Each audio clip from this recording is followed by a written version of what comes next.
All right, good morning, everyone. I can't see the room, but hopefully it is full as well as our attendees online. My name is Megan Brown. I am the administrator for the Plant Health and Compliance Division at Nevada Department of Agriculture and welcome you to our 8th annual Nevada Native Seed Forum. This meeting is going to be recorded and will be available on the NDA website as well as our Nevada Native Seed Partnership website after the forum, as well as copies of the presentations that are going to be provided today.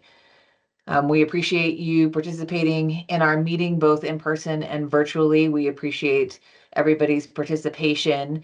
The participants' mics and cameras will be turned off during the forum. However, during question and answer opportunities, you can type your questions into the Q&A box, and those questions will be read aloud and then answered either by presenters online or in the forum.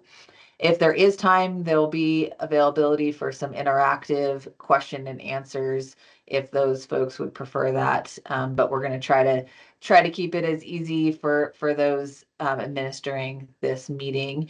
If the question has been answered to your satisfaction, if you could just provide a thumbs up, that would be great so that we understand. If we are not able to answer the question during the forum, we'll make sure to follow up with you directly with any other additional resources. I believe Stephen will also be following up the forum with any resources or comments that were brought up to those that were in attendance.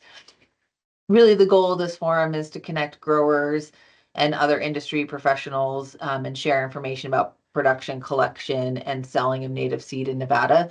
Since we have started this forum, the state of Nevada's both production, collection, and cleaning have dramatically changed. And so I think the value of this forum has demonstrated what collaboration can mean for both the private and public sector in Nevada. So thank you again for your attention and engagement throughout the year. We've also changed the timing of this forum, and so I think there'll be some polls throughout the meeting gathering feedback about how the forum has worked, the information provided, and the timing of the forum. After the forum's conclusion, we're planning on sharing the contact information of all the attendees and presenters. If you do not want your information shared, please contact Stephen. Stephen is the one that has been sending out the emails, and he will remove you from the contact list. And you have until November 15th to be able to provide that to him. Otherwise, everybody's contact information will be shared. Is there problems with the audio, Stephen? You seem a little flustered. Nope, I'm just trying to figure out why the screen that we have here at the forum is not showing you. Oh, okay. That sounds great. I also want to make or tell everybody a reminder that there's going to be a field trip for the second part of the forum. So the forum will be sort of classroom style presentations for the morning, and then we will be taking the people in person will be taking a field trip at 1 to Stillwater Wildlife Refuge. The tour will start at 1. It takes about 30 minutes to reach the meeting place, so make sure to account for that if you are stopping to grab snacks, fuel, or other items before. And if you have any questions, please reach out to Stephen, who's there in attendance. And I think if that's everything that you need from me, again, welcome. Really appreciate your attendance and look forward to the engagement throughout the meeting. Have a good one.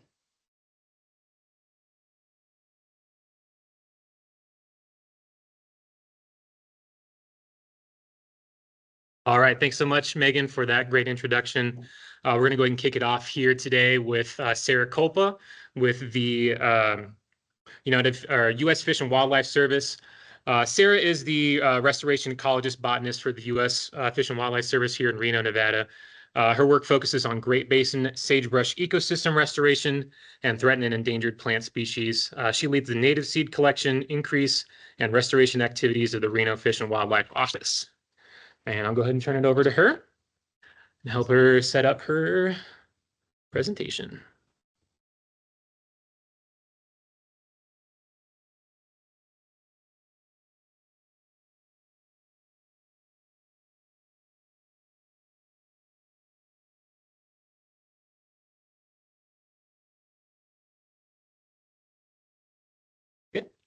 All right. So they can see me? Yeah, you're good to go. Okay. Hi, everyone. Thanks for coming today. Small crowd, but hopefully there's folks online that are excited about Native Seed and want to hear about all the cool things we are doing. I asked Chat GBT, or like the interior approved one, to help me with the title of the presentation today. I think I just really wanted to stress the connection of not just the ecological work that we're doing with Native Seed, but also the economic piece. And we'll get into that. But there's this real connection. And I think that's why we're all here today, because you want to grow Native Seed. All right. So in Nevada, this is probably not new to anyone that lives here. Invasive species like cheatgrass and wildfire are the greatest threats to our native plant communities in the state and the broader Great Basin, that sagebrush ecosystem. And so with this fire and invasive cycle, the same areas burn again and again and reduce diverse plant communities to annual grass monocultures. And then Nevada's like amazing that we have this great distinction as being the driest state in the country. And so this cycle of disturbance is rapidly eliminating biodiversity from our landscapes. Native plants and their seeds are the foundation of these resilient ecosystems, and we really rely on them to sustain healthy biodiverse systems. And so, native plants and their seeds, they're the life that sustains other life, right? Like we wouldn't have this amazing wildlife that we have in the state without our native plant communities. And then without that native seed, we do not have the ability to restore functional ecosystems after disturbances. And that has this cascading impact to our region. And so, there's a lot of reasons why we need native seed here. It's going to help us respond after more frequent wildfires, battle those invasive species, replenish that exhausted native seed bank that's out there on the system, and then restore habitat for wildlife. But it also, these native plants and seeds also support the livelihoods of entire rural communities through ranching and recreation, and even directly as a food source for indigenous peoples. And so these plants, they're really special because they have naturally adapted over time to thrive in their local ecological communities, which can't be recreated. And so because there's this great need for seed in Nevada, the national seed strategy that came out in 2015 was a real catalyst for partners in this state to start talking about native seed. We formed the Nevada Native Seed Partnership. Our partnership developed the Nevada Seed Strategy, which you can grab from a table outside. There's also links to this online. And we developed the first state-specific strategy to the national strategy. We finished our strategy in 2020. And like the national strategy, we have 4 goals. And we are the first state to have a state-specific strategy. We beat California, guys. We beat them, which is kind of a big deal. California is on board right now. Their strategy is out there. Oregon is right in the process of draft review, like literally right now. So they're going to have a native seed strategy. And there's other states in the country working on this. There's some states like in the Michigan area working on something. There's some stuff in Wyoming. So a lot of folks are seeing the leadership that we have demonstrated in Nevada with native seed, and they're applying it to their own states. So it's something we really should be proud of. So our partnership officially got our title in 2017. And I will say getting people together from multiple agencies and organizations for the last like 7 to 8 years to talk about native seed is pretty amazing. And one of the first things we did when we started talking with one another was come up with our vision and mission and why we kept showing up, right? So like, why did it matter? And so for us, the real resonating factor for us was keeping Nevada lands diverse and functioning by using the right seed in the right place at the right time. And that right seed in the right place at the right time is a real echo to the national strategy. And then our mission is really just to help restore diverse native plant communities. We have a logo, which I kind of outlined in that green. And then all the agencies and organizations emblems that you see on this page are all folks that partner with us. And so, like I said, like the national strategy, we have 4 goals that focus on seed needs, research, decision tools, and communication. But ours are very Nevada specific. Each goal has multiple objectives and actions. And we're really focusing on, like that first one is really seed needs. How how much native seed do we actually need in the state? Goal 2 is very much that research focus. How do we improve native seed delivery in the state in terms of ecosystem? Goal 3 is how do we give managers and producers and farmers tools to help them utilize native seed? And goal 4 is really about communication.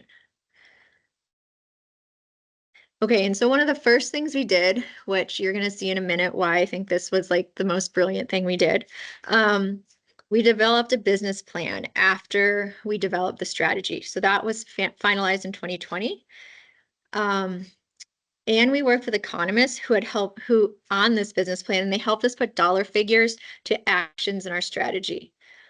Our business plan, as it's written right now, only shows the costs associated with actions that we have in our strategy that are not already being done, that were not already being done at the time we finalized it. So for example, staff time for all of us that are in the partnership was not a financial ask because we were already doing that. And so this business plan became a real way for us to unify with one another and ask and tell our leadership what we needed here to move forward some of this native seed work we were trying to do in the state. And since 2018, we've been cobbling together different funding from different agencies and organizations to support these different aspects of the Nevada seed strategy. So you can see some of those totals that we've cobbled together from different agencies put towards our goals for those years. But then we got a giant opportunity. So under the current administration, restoration has been a really big priority. Over $25 billion have been put towards the Inflation Reduction Act and the Bipartisan Infrastructure Law. And one of these pots of money is the Bipartisan Infrastructure Law Burned Area Response Funding. And the overall goal of this funding was to expand capacity for the availability of plant materials necessary to revegetate and rehab lands impacted by wildfires, right? Very much a Nevada thing. We need to rehab our lands after wildfires. And so they were really focusing on investments on the landscape that are unlikely to recover naturally from wildfire. And like Nevada's like, hey, we're always on fire. And so in FY24, so that's fiscal year 24, there's $29.7 million was awarded across the country. And for fiscal year 25, almost $50 million was awarded across the country. These funds were available for application for Department of Interior entities across the US, and they really encouraged collaboration. And so in Nevada and for the Great Basin, different Department of Interior agencies took the lead for different proposals in terms of submitting and obligating these funds. In the Great Basin, the Nevada Native Seed Partnership worked with other partners in the Great Basin to apply for this funding. And then like Fish and Wildlife and BLM, we've kind of been the lead and submitted this on behalf of our partners here. And so we have secured almost $8.9 million total, which is like kind of the pipe dream for all of us in the native seed world. And I'm going to tell you about what we are putting this towards and how this is going to benefit all of you. Okay, and so before I get into the details, like don't spend time reading this. I'm going to walk you through this. I really want to stress that our partnership is really focused on collaboration, the Nevada Seed Strategy, and then outreach through events like this forum, which we have done for 8 years now, really drove what is on this slide. So the visual on this slide, the cycle, is the native plant and seed development cycle, which you might also hear it referred to as the native seed supply chain. All the same thing. It just is the different steps you need to take before you get to that final stage of restoration. Restoration is the end goal, but there's all these things you have to do to get to that end goal. Because you can't just buy bags of native seed at like Home Depot or Ace Hardware, right? Like there's very specific nuances to restore ecosystems here. And these nuanced steps bring together seed collectors and farmers and researchers and engineers and equipment operators and land managers and countless others to make native seed available for restoration. And so this slide is showing you how we are going to utilize the Bill Barr funding to target every aspect of this cycle. So we're not just focusing on one thing. We're focusing on how to improve this cycle for all of these things so that we can get to that end goal of restoration, right? Like that's what we're aiming for, that end goal of restoration. And And you can't do restoration without a strong and reliable native seed supply chain. Okay, so first, like the first step to any sort of restoration is seed collection, right? You need to have the right seed. So we're working with the Seeds of Success program to do that throughout the Great Basin. University of Nevada, Reno has added capacity to clean and test seed because we've heard this is a bottleneck for people that want to grow native seed is they don't have a place to clean it. Well, UNR is on board. We're ready to help. We're ready to help you with that. Nevada Department of Ag helps us certify our SOS collections, and that gives the growers assurance that the seed is what the seed is. We're going to work with Nature Conservancy, and they're going to facilitate regional tribal involvement. We have heard you. We know we need this position and we need this communication, and we are working on it.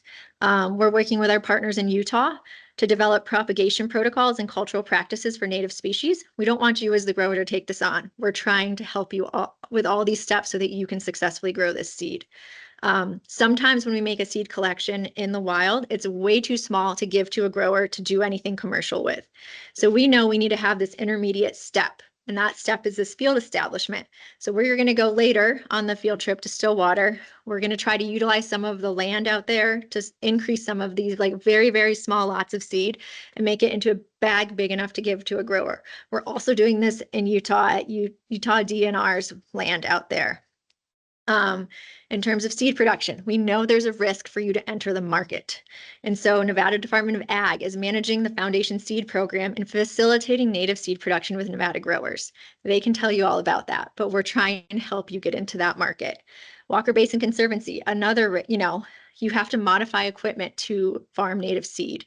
They are developing a native seed equipment network down there so that they're going to learn how to use some of this seed on their fields and maybe, have it be available for local growers to then utilize on their fields. We're working with BLM to coordinate and manage production contracts through their standard contracting system. So we're coming at it at multiple angles, right? We're trying to increase seed with Nevada growers through the contracting mechanisms at BLM, which might also capture Nevada growers. We're coming at it at all angles to help you produce native seed. And you can't produce all the seed without having proper storage, right? So NDF is updating facilities, UNR is updating facilities, and UDWR is updating and expanding their facilities for storage because we are all working to the same goal. We're working towards that restoration. And so where the partnership is going next, we're going to implement projects awarded under this funding. We're going to continue seed collection and increase efforts. We're going to incorporate and apply recommendations from the National Academies of Science, Engineering, and Medicine report on native seeds. From that assessment to Nevada, we're going to support Nevada growers so they can grow native seed. You saw all the things we're doing on that previous side. And we're trying to expand the native seed workforce and infrastructure in the state. And, just kind of casually trying to save Nevada landscapes one seed at a time. That's the end for me. We do have a website. That's the QR code if you want to scan it, but it's on the Partners of the Sage website. There's a lot of information tied to our partnership on that website. And then if you don't want to individually email one of us in the partnership here, we have like a general Gmail that's also linked with our website. The email will go to that and you can get a hold of this partnership as well. We're on time. Thanks so much, Sarah. All right, everyone. We're going to stop sharing this now. All right, so we're going to go ahead and move on. We're going to go ahead and watch a short clip from a documentary entitled Native Seeds, which highlights the struggles and successes in trying to provide native seed to restoration managers. We're going to be watching just a small introduction clip to the documentary. So I recommend that you all watch the entire film on YouTube after the forum. We would like to thank Holden Films, along with the International Network for Seed-Based Restoration, for putting the film together and allowing us to screen it here today. So I'm going to go ahead and have Russ share his screen and let it play. Turn the volume up, Russ.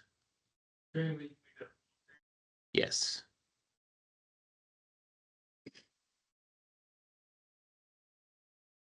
Ooh. Oh, yeah, that's right. All right.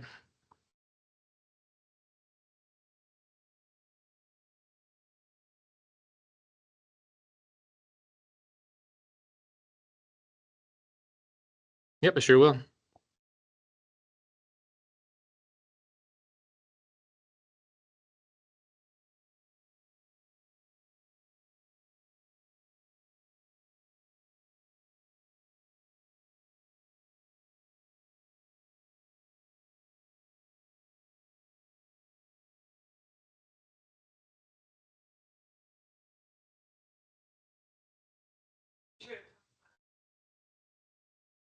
Mm-hmm. All right.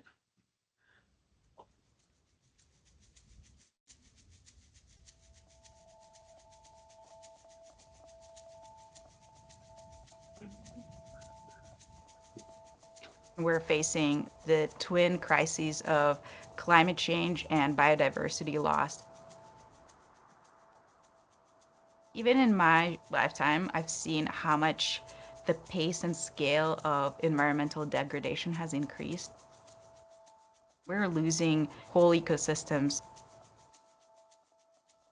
And so for me, figuring out ways how we can return at least part of the function and structure of those systems to continue to provide ecosystem benefits is really important. Our landscapes started to see some degradation. We started to see some disturbance that were anthropogenic. We still, within our hearts, feel like we know we did something wrong that we need to fix. And so the whole concept of restoration is, okay, let's take this situation that's been changed and let's see what we can do to bring it back to more of its natural state.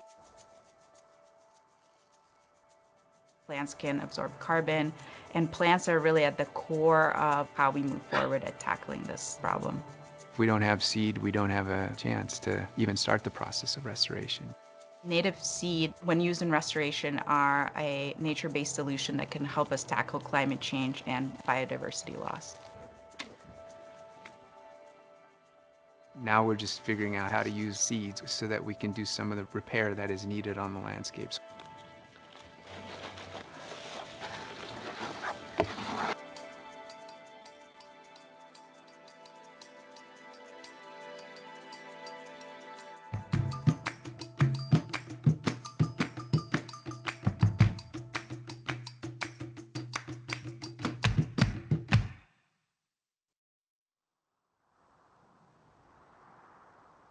Globally, the UN has estimated that we need to restore 350 million hectares of land degraded by climate, weather, or just human use. We have estimated that we need 1.9 billion tons of seed to do that restoration. One of the things that fascinates me about seed is that in that little teeny speck is all the genetic programming that's necessary for that thing to know when the day length is right, when the precipitation is right, and when all the conditions are right for it to wake up to go, it's time, and just grow. I really love seeds because without seeds would be nothing. Seeds are amazing. These are not dead things. These are living organisms. They are breathing. Native seeds are important because, first off, plants are important. Plants are, without a doubt, the most important layer on the planet. Without them, we wouldn't have the base of the food chain.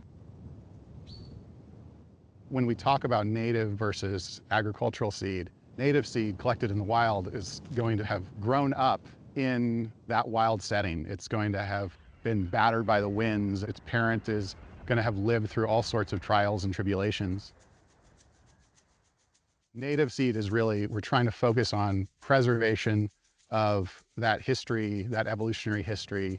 We're trying to preserve the genes that are in this environment. We're trying to preserve that legacy.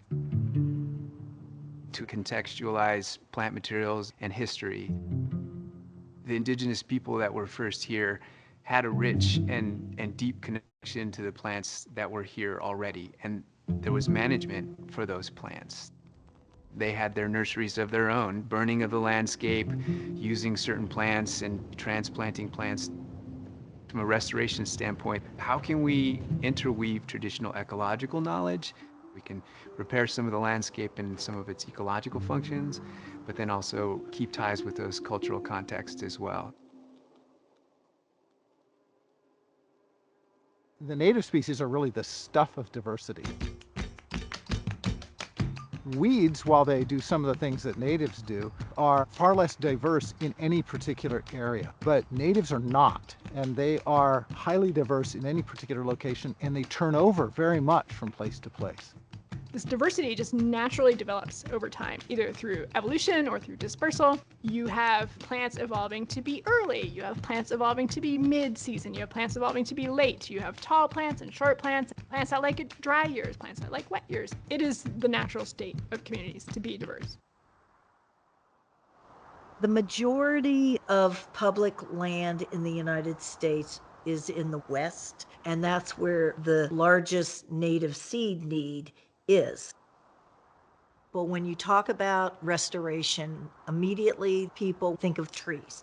They were not thinking about the seed that were in the understory. They weren't thinking about the seed that are in the deserts. They weren't thinking about the seeds that are in different biomes than the forests. There's degraded lands all over the United States and the world that need more than trees.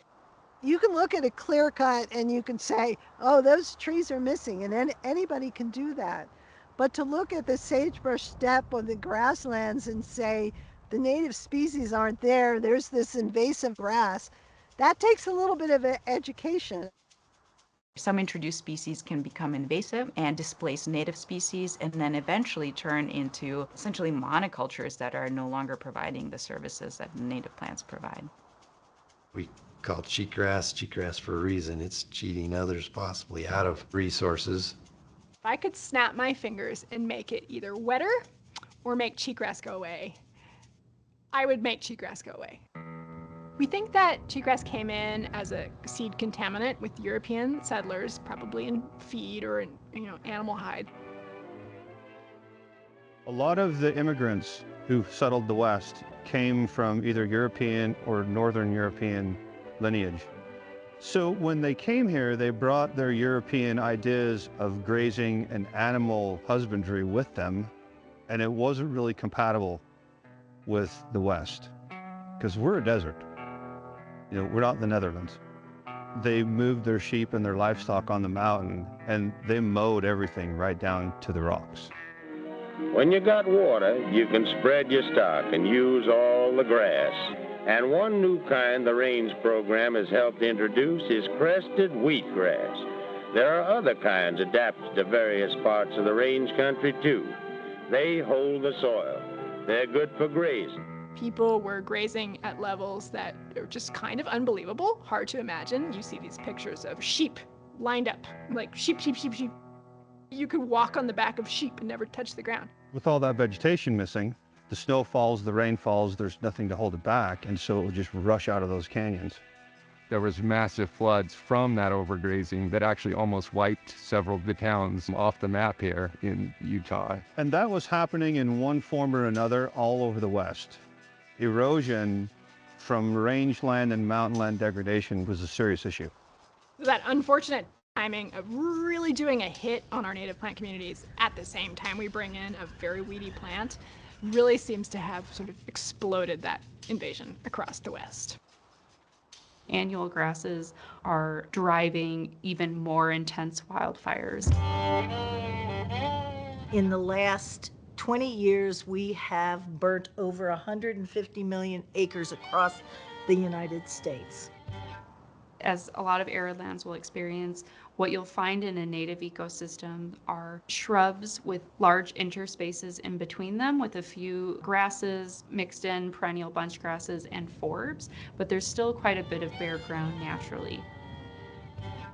And with invasive annual grasses, what they do is fill in all of that interspace, and they dry out within a couple months of growing. So by the time it's storm season, they are literally just kindling, sitting in between all of these shrubs and grasses, and the smallest spark will just set off a wildfire. Native plants, they can deal with a little bit of fire, but they cannot deal with fire every 10 years. Cheatgrass does very well with that. It's totally fine if it burns every single year. So when a wildfire comes through these areas, the only thing you'll find coming back up on its own are these invasive annual grasses, because guess what? They are adapted to this fire. And without intervention, oftentimes the native ecosystem plants won't come back on their own. We've created this problem. What are we going to do about it?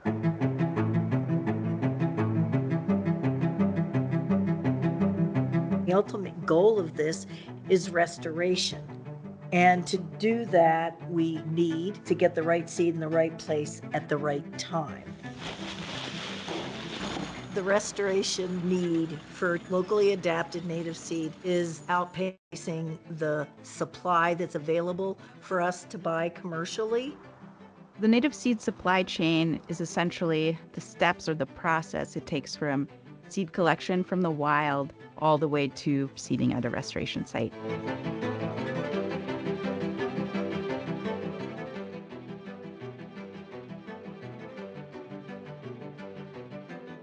Why it's worth developing the native seed supply chain, I think our very existence depends upon this. I think our food security depends upon this. I've been involved in agriculture literally my whole life, and native habitats and wildlife issues for over 50 years. I enjoy knowing that there are places like restored native lands, wild lands. I really like wild lands better than restored lands because I'm not going to live long enough to see the restored lands truly become wild lands. Okay, I see your seed. I care about seed because that is what is sustaining life. I want my sons to know what plants are and how they're important, not just as vegetation, but how we use them and how they'll be able to use them, how people before us used them. Native seeds are important because in places where plant species become rare, it's our way of putting them back. Identifying great species, great populations, collecting them, growing them, increasing them, putting them back out on the landscape until we get native plant communities back, it is possible. It just takes will, it just takes time, it just takes organization, but it is not an unfathomable thing that we're trying to do here, right? Like, this is doable. Honestly, I wish we didn't have to do restoration, because when we talk about restoration, that means we're fixing something that went wrong. I'm glad that there's really wonderful people who have a heart and a passion to do it, because really it's like looking towards the future and it's about preserving our landscape, the only landscapes that we have.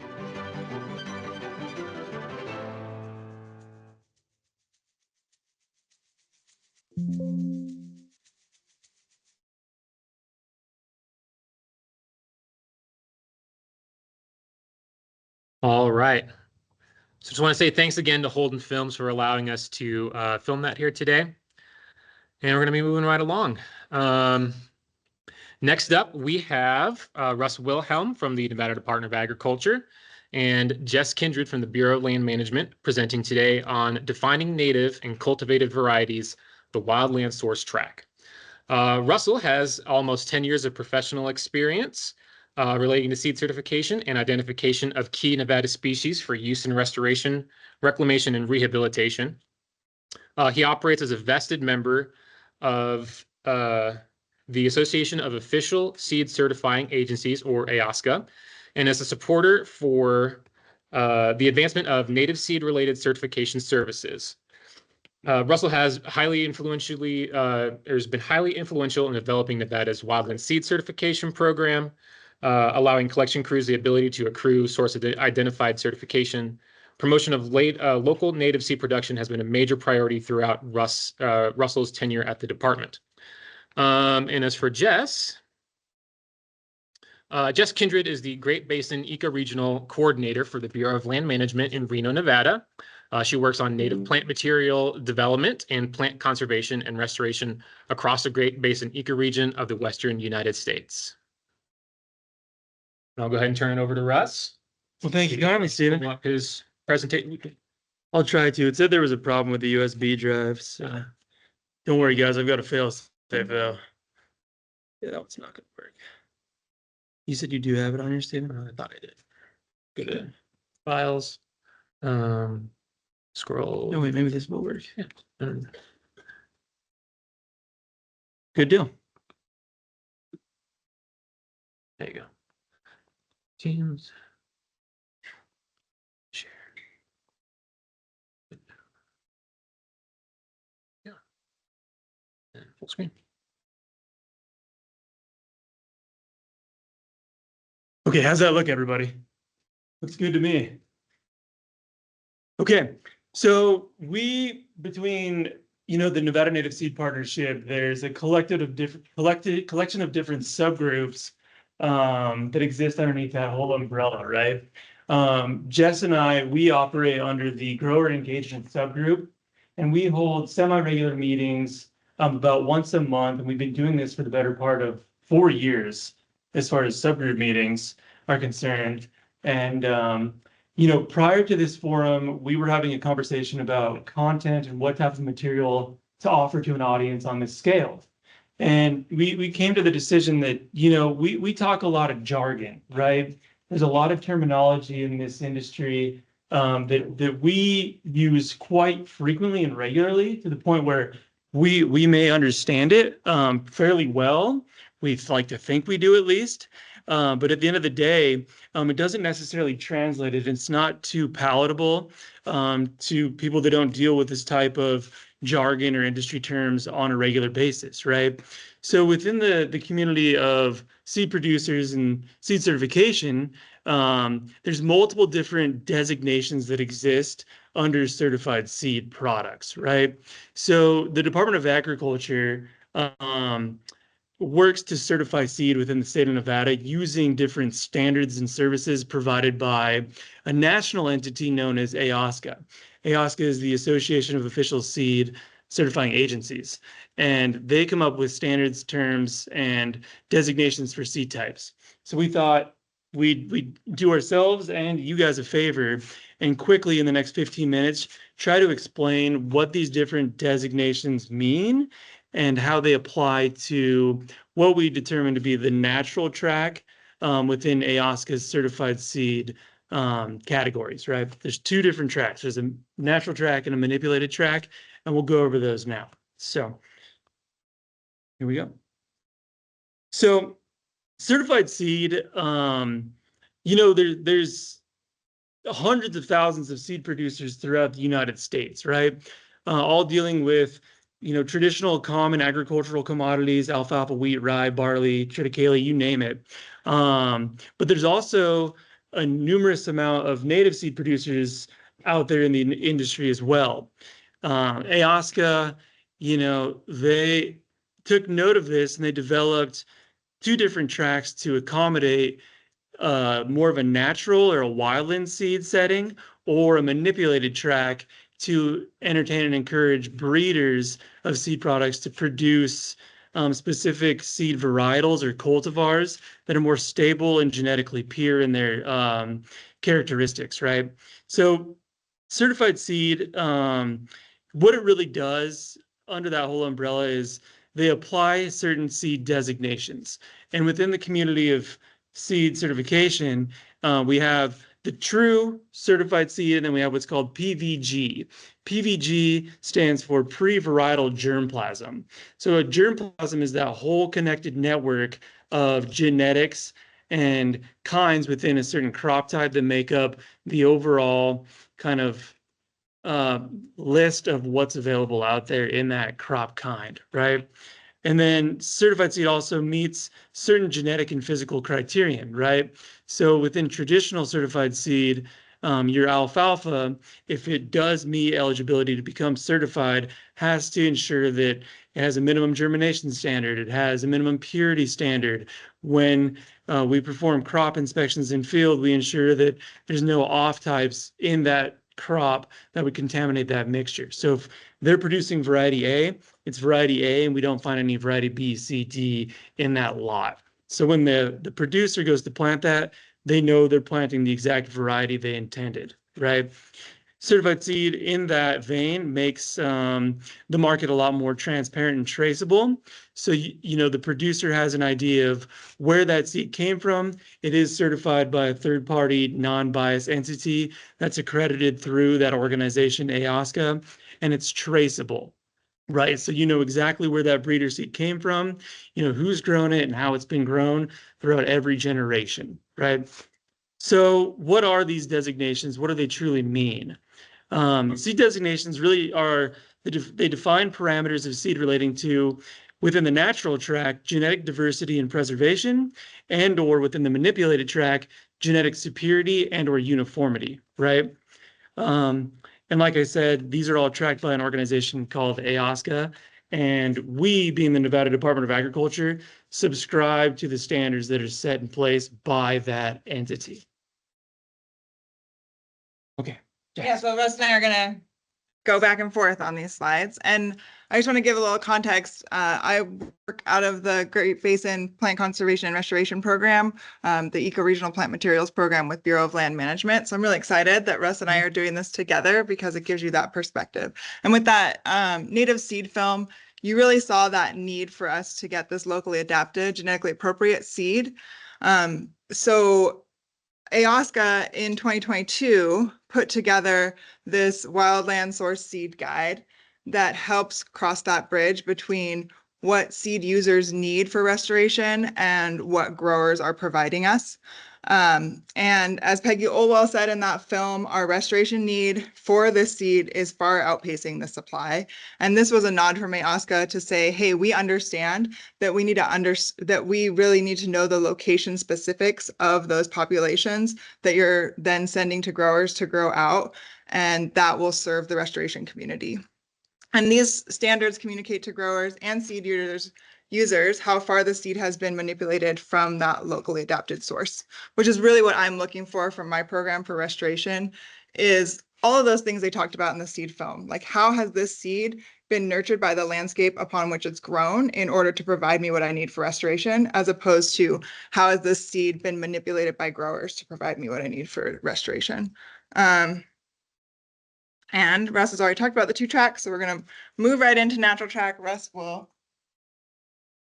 Yeah, so as I had mentioned before, you know, AOSCA within that manual, the how AOSCA tracks wildland seed germplasm, they published this flow chart, right? And it looks daunting, it looks overwhelming, it's incredibly difficult to track. There's a lot of words. I have a hard time looking at it, and I deal with this on a regular basis. So we've attempted to extrapolate where that rectangle is there under the natural track, the 4 different categories that exist under the natural track, predominantly within this forum and within our industry. We really only focus on maybe 1 or 2 of those 4 components there. The first being source identified seed. You'll probably hear that term a lot today. Source identified is one that we deal with quite frequently in Nevada, being that we have, you know, numerous private collectors and public agencies going onto public land and collecting, you know, hundreds of lots every year of wildland seed material that then goes back into the rangeland for rehab restoration initiatives, or ultimately goes back into the hands of farmers, producers to increase the overall volume of those lots initially, right? Then there's, you know, selected and tested. Really what this flowchart shows is how far the seed has been essentially adulterated over different generations to be selected or tested for certain characteristics, right? So when it goes from source identified to selected, they're essentially just looking for a particular characteristic or genetic trait in that seed, and hoping to kind of multiply and stabilize that one characteristic. Tested is another step down that line, and then ultimately variety and cultivar, that has been assured to produce over consistent generations the exact same traits over time, right? And we'll delve even further into that as we move along. So with SI seed, we'll talk about that first. And on the left over here, that's basically an image to help you understand that well, that image in particular isn't, but geographic location is the primary consideration for source identified seed. So there's no selection for traits, ideally. And then there's no testing to see if those traits will continue on in future generations because we're really looking for that local adaptation. And so we're already in the next slide. So here we're also looking at how we're getting that seed to growers. So you're going to get a yellow tag, right, that tells you have SI seed. And what that SI tag is demonstrating for us and preserving as the seed travels from place to place is that location information, its elevation, as well as seed zone and the ecoregion within which that seed is coming. And that really helps restoration practitioners on the ground understand, is this seed going to work where I'm going to put it? Has it adapted over however long within its time growing in that landscape through evolutionary pressures to serve the site that I'm putting it on? And then you'll also get in future cultivated fields this yellow tag that you see here, which is going to tell you the location of that field and the generation that it's in. So for our purposes, we often have limits on generation in order to maintain those locally adapted genetics. And here I want to talk about a successful story we've had that's talking about that whole seed supply chain, right? So this is a site that was collected in 2018. Oh, thanks. This is a site that was collected in 2018 by our Seeds of Success crews in Carson District, not far from a place called Gooseberry Springs. And in 2018, either Stephen or Russ went out and inspected that site to confirm and give source ID. Yes, this is coming from a wildland collected source. In 2020, we put this seed into production through the Great Basin Ecoregional Plant Materials Program through the IDIQ, which expired in 2023. And in 2023, this seed, after 5 pounds went to a grower, 3 years later, we got a little under 1,000 pounds back going into the seed warehouse. And that was beyond what we had asked for. And now, ideally, that grower has that field that they can continue to grow off of and sell us the seed from that field for more years from here on out. And also, this seed is in high demand this year. So because we don't have a lot of source identified seed from the Central Basin and Range, which is where this seed came from, restoration practitioners across the Bureau of Land Management, across Nevada Department of Wildlife, our field staff, et cetera, they are starting to be like, oh, I keep hearing about this Gooseberry Springs. It's something that I can't find out on the market. Can I get this for my projects? And it's also going to the Nevada Department of Agriculture in that story in the seed film where we were talking about getting a bag of seed, or where Sarah Culpa was talking about getting a bag of seed to growers. This is a bag of seed we're getting to growers through the contracting process through NDA, which Stephen will talk a bit more about. And it really provides that overarching vision of a demonstration of the overarching vision of the seed strategy, which is providing that locally adapted, genetically appropriate seed, the right seed for the right place at the right time. I think this is you again. Oh yeah, this is me. So if you're interested in producing SI seed, Sarah talked about the Bill Barr project and all the funds that we're getting from that. So we have put seed into contract grow outs this year. We will next year.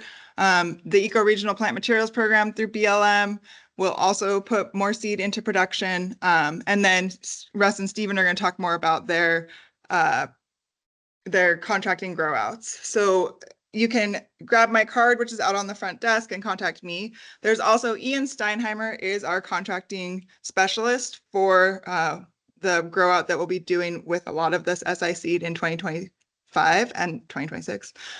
So his email and phone number are there. He is constantly telling me, please have growers contact me. So if you are a grower and you want to grow seed, please contact Ian. Take your time, write that email down, write the phone number down. He wants to hear from you.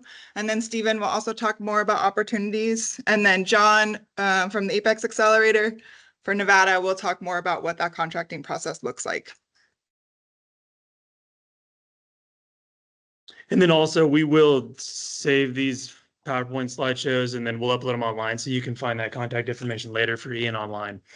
But real quick, so this goes back from SI and that flow chart from AOSCA, moving from source identified class into selected and then ultimately tested class. Really just two case studies here to show you. We have, of the selected class, what's known as an amethyst germplasm. Within selected, really what predominantly universities and plant materials centers are engaging in is going out, identifying strategic selections and increasing those over time and pulling out different genetics, traits, and then hopefully selecting for those to ensure that they have promising characteristics that would bode well in their given region or whatever project they might have at hand. So the PMC through the the National Resource Conservation Service has, hundreds of different selected classes available if that's something you might be interested in. They also have a few tested class germplasms. Tested class is kind of an unusual one where, ultimately if a PMC or university is attempting to move from selected to tested, that ultimately is going to result in a variety being developed. So there's not too many tested classes out there. They usually turn into varietals that are available through PMCs as well, right? So this is just an example of one as well. It's the Grant germplasm of trefoil. They went through and they selected 40 different collections, evaluated them over a 2-year period for survival, vigor, seed weight, plant height, width. So they're really looking for a lot more robust spectrum of different traits that can stabilize and test and be proven over time within that tested class. So like I said, who releases these PVG materials? You can get a hold of any sort of SI seed, tested or selected seed, or ultimately cultivars through the NRCS Plant Materials Center. There's one here in Fallon, the Great Basin Plant Materials Center, and then over off 95. And then there's, probably 24 nationwide that have seed available pretty regularly as well. Yeah, and I'll just add across the sagebrush steppe, there's numerous PMCs. There's Aberdeen out of Idaho. There's the Pullman, Washington, which is a little bit outside of our scope, but they have a lot of great resources. There's the Bridger Plant Material Center. Yep. And the Fallon one's the youngest, so they might not have as many resources, but we really encourage growers to reach out to PMCs because when the demand comes from growers for native seed, it really inspires them to create those resources even more. And then also universities. So University of Nevada, Reno is a great resource as well. And Sarah touched a little bit on the Utah project that we're funding with Bill Barr through their Great Basin Research Center and their farm in Fountain Green. So that's another aspect of getting those materials out. All right. So then we'll close with, variety and cultivar. These are probably the most commonplace seed designations that we have for standard, agricultural purposes. Producers are probably fairly familiar with what a variety or a cultivar is. We just wanted to let you know that there are also varieties available of wildland seed types, restoration style seed. One of the most popular ones or most widely known ones is going to be Basin Wild Rye, a variety known as Magnar. Magnar was originally collected by the Pullman PMC back in 1979. It was launched and released. And it's a selection of vigorous plant types over several generations, and it's been proven to be adapted to the Northwest and Intermountain regions of the Western United States. If you look up on the USDA Plants website, you can find plant guides and production guides for these specific varieties, and it'll give you kind of a recipe on how to go about producing these varieties, right? So that's the intent, is to make varieties a little bit more seamless and effortless to produce. But ultimately, varieties can have that negative in the fact that maybe they won't perform as well in rangeland or wildland settings when put back onto the landscape for their intended purpose, right? And you'll also find plant guides for things that aren't varieties as well. You do. Those earlier for SI seed as well as pre-varietal germplasm. But I need to wrap up. So okay, thanks, y'all. So that's it, guys. Thank you so much.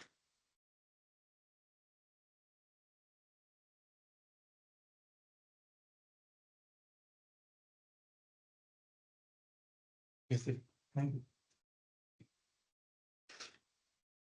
Okay, so I have the great honor of introducing our next speaker, Stephen Kalis. Stephen Kalis received his bachelor's degree in natural resource management from Texas Tech University in 2017 and moved to Reno shortly thereafter. He has previously worked as a range technician for the BLM and as an inspector for the Nevada Department of Agriculture in the entomological program. Currently, he is the native seed program technician and assists in source identification, allium inspections, so garlic and onion, outreach opportunities, and managing the foundation seed and contracted grow out programs. All right. All right. Thank Thanks you. so much, Russ. All right. Good morning, everyone. I think just about everyone in this room should know who I am at this point, but in case you don't, my name is Stephen Kalis. Like Russ said, I'm the native seed technician at the Nevada Department of Agriculture. And it's my job to help promote the growth of native seed production here in Nevada. And to accomplish that, we have developed several different programs that are designed to help reduce the largest barriers to entry that are holding producers back from expanding into native seed. So today, we're going to be taking a look at these programs and highlight how each one supports those goals. All right, so here's a quick overview of what we're going to be discussing today. First, we'll take a look at our newest program, the Contracted Seed Grow Out Program, which has been designed to allow producers a reduced risk environment in which they can begin incorporating native seed into their operations. Next, we'll take a look at our Foundation Seed Program, which has been assisting producers procure native seed since 2022. And next, we'll talk about some of the outreach events that the NDA has been hosting throughout the year and upcoming opportunities to connect with the NDA as well as the Nevada Native Seed Partnership. And then last, we'll cover a little bit about Source ID certification, which acts as a sort of quality assurance for the entire industry. All right, so like I mentioned, the Contracted Grow Out program is our newest offering to producers in Nevada. To give you a brief overview of the program, producers can apply to be admitted into the program. The NDA will review and select the best applications to move forward with. Then we will provide seed directly to the producers and a guaranteed payment on a flat per acre basis in exchange for all of the harvested seed for up to 3 years. After that contract has been fulfilled, however, the remaining plant material can be used for future production.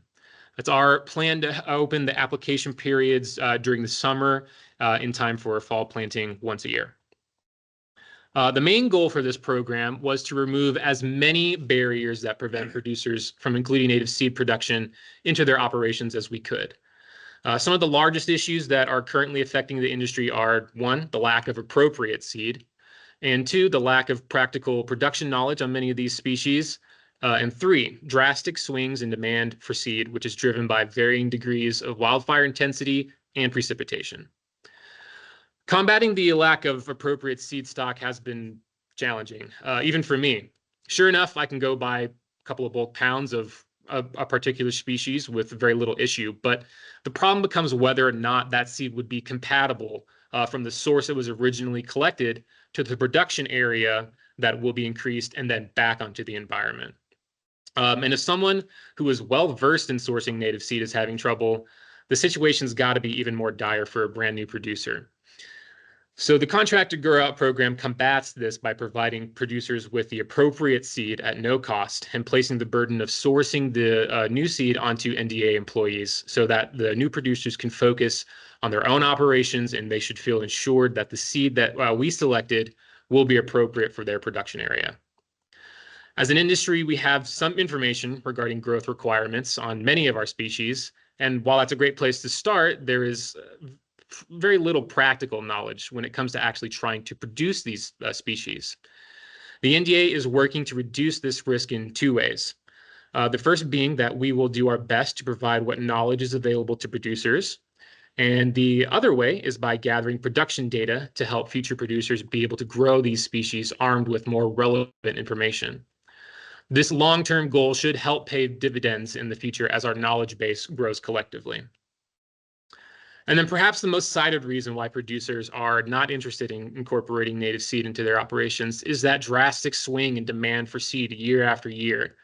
It can be enticing to hear about some species going for $80 a pound or more, only to come to find out that it may be worth half that the following year. To remove this consideration, the NDA has attempted to stabilize this shifting demand by offering payment on a flat per acre basis and to pay out regardless of successive harvest. This completely removes the need to worry about the shifting demand and gives producers a chance to better understand the production process before fully committing their operations to native seed production. We're really excited to see how this program is able to encourage development within the industry and hope that it can provide a more stable environment for producers to get started. All right, so moving on. Next up, we have the Foundation Seed Program. Now, this might seem a little familiar to the contracted grow out program that we just talked about, but there are a few key differences that are going to set these two programs apart. We hold 2 application periods during the year, once in the spring and once in the fall, where producers may apply to receive seed at no cost. The producer will then sow, manage, harvest, and clean that seed. The NDA will receive a very small portion of that the first harvest back, typically no more than 2 times the amount awarded. The remainder of the harvest can either be sold or used by the producer for restoration projects.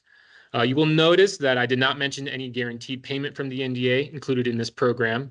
Instead, producers will need to find a buyer or a project to utilize their seeds. So as you can see, there are a couple of advantages to each program. The contracted grow out program affords producers the peace of mind that they won't have to worry about fluctuating seed prices, whereas the Foundation Seed Program allows for much more flexibility in time frame, species selection, production practices, and many more. I would recommend to folks that already have traditional crops in their operations, but are looking to begin incorporating native seed production into their farm to the contracted grow out program. To those folks that are already in the process of incorporating native seed production and need some supplemental seed, or to those that have a very small production area like a single greenhouse or a very small field, I would recommend them to the Foundation Seed Program. All right, so now on to some of the accessory programs at the NDA. And first off is outreach. That's what we're all here for today, right? The outreach that the NDA performs is absolutely critical to the success of our other programs that we just talked about. Those of you that are producers in Nevada know just how tight-knit this community is and just how important word of mouth can be. Every time that I send off an email that advertises our programs, it's going to reach the eyes of about 200 to 250 people. But just with the presentations and other outreach events that I've performed this year alone, I've been able to spread our message to more than double that amount of individuals, each of which are members of their own regional communities where that message will be spread even further, and so on and so forth. All that to really illustrates just how important these face-to-face interactions are. And just to highlight some of the events that we hold, we, of course, partner up with the Nevada Native Seed Partnership every year to bring you the Native Seed Forum. But we have also begun to introduce what we've been calling the Native Seed Roadshow events. The intent behind these events is to provide a more focused experience that is designed to highlight one key aspect of native seed, such as seed production via our nursery tours or habitat restoration via our post-wildfire rehabilitation tours.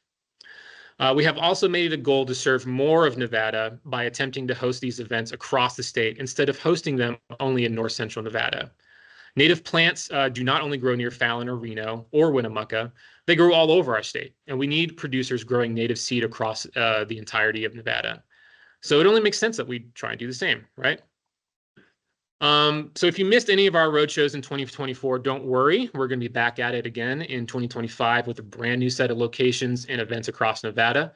We don't have any specifics to share with you today, but keep an eye out on your inboxes for more information on upcoming events in the coming months. And then just to round out my presentation, let's go ahead and take a quick look at our Source ID certification program. To outline it simply, seed collectors and producers can elect to have their seed certified by applying for Source ID certification by the NDA.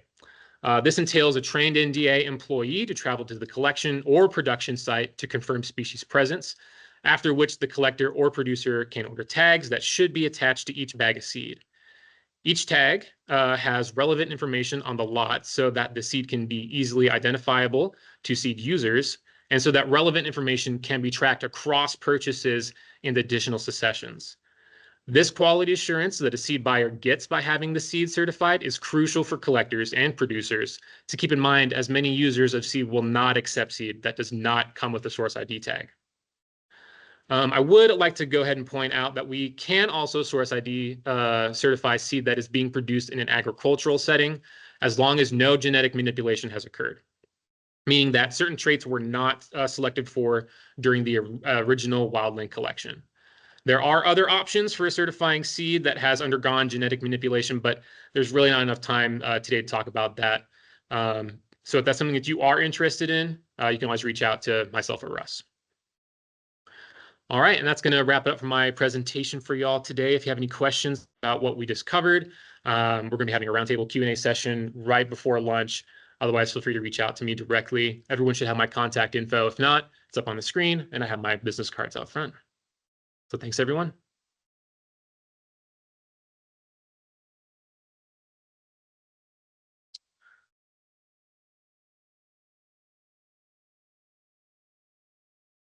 All right, moving right along.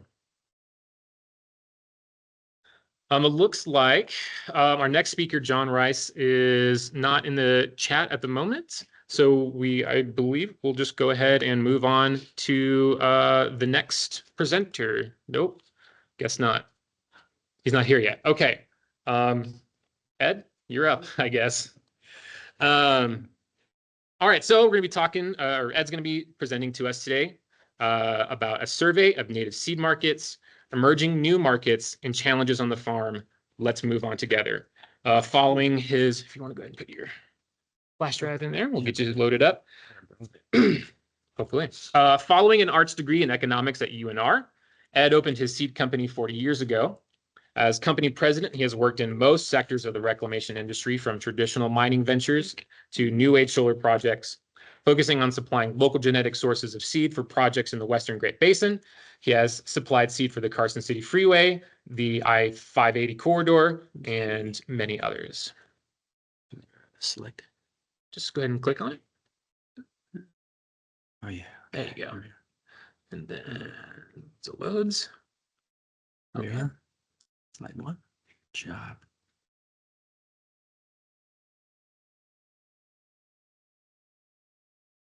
This one? Yeah. All right. Mm-hmm.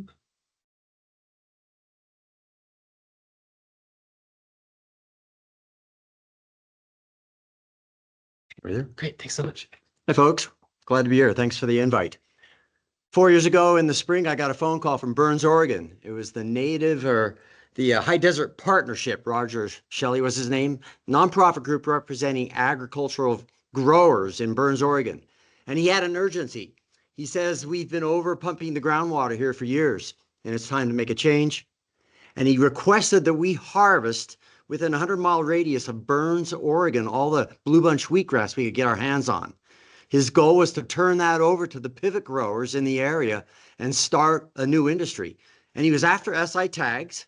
And I went up in April, I considered it a vacation, and started scouting for the seed, getting permits to collect seed. And 2 months later, we took a crew in there of 4 guys, and we cut 1,000 pounds of blue bunch wheatgrass from that area and took it back to our farm, cleaned the seed out, send them back the data for SI tags, and off they were running to create a new industry. The goal, of course, was to grow a financial income on less water. And I called a few weeks ago, and he's retired, and I haven't got back any results about what happened with that growth.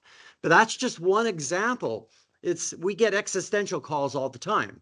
The fire that went into Reno recently, the Davis fire, we were getting phone calls from every homeowners association, homeowners that were being impacted by that fire immediately wanting to do something. So as usual, we work with setting up programs for all these people to get them together so that we might have some short-term solutions. And some of them are already planting seed this fall. But there's going to be a meeting up on the Mount Rose Highway here in another few weeks with a contract aerial seeder. We're looking at doing a bigger application over the entire area, all through the private sector, but working with the NGOs in the area and these contractors, obviously with the Forest Service.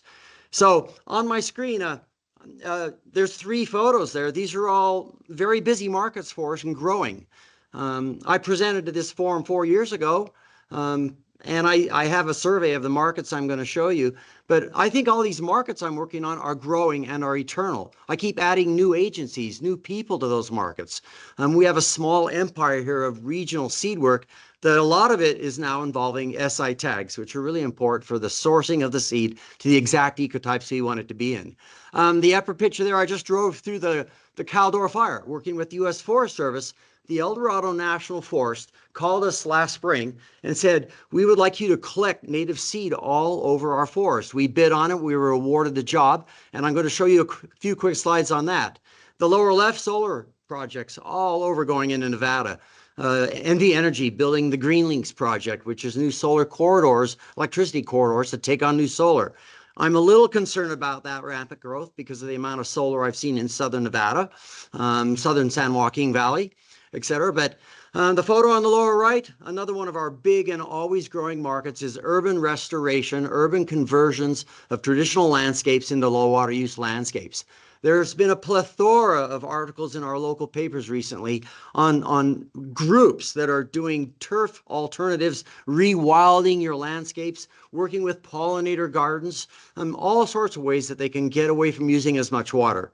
We've been working on those kind of projects in the urban sector since the early 90s when NV Energy started metering Reno, Nevada.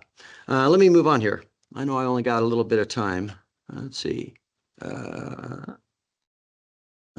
Here we go.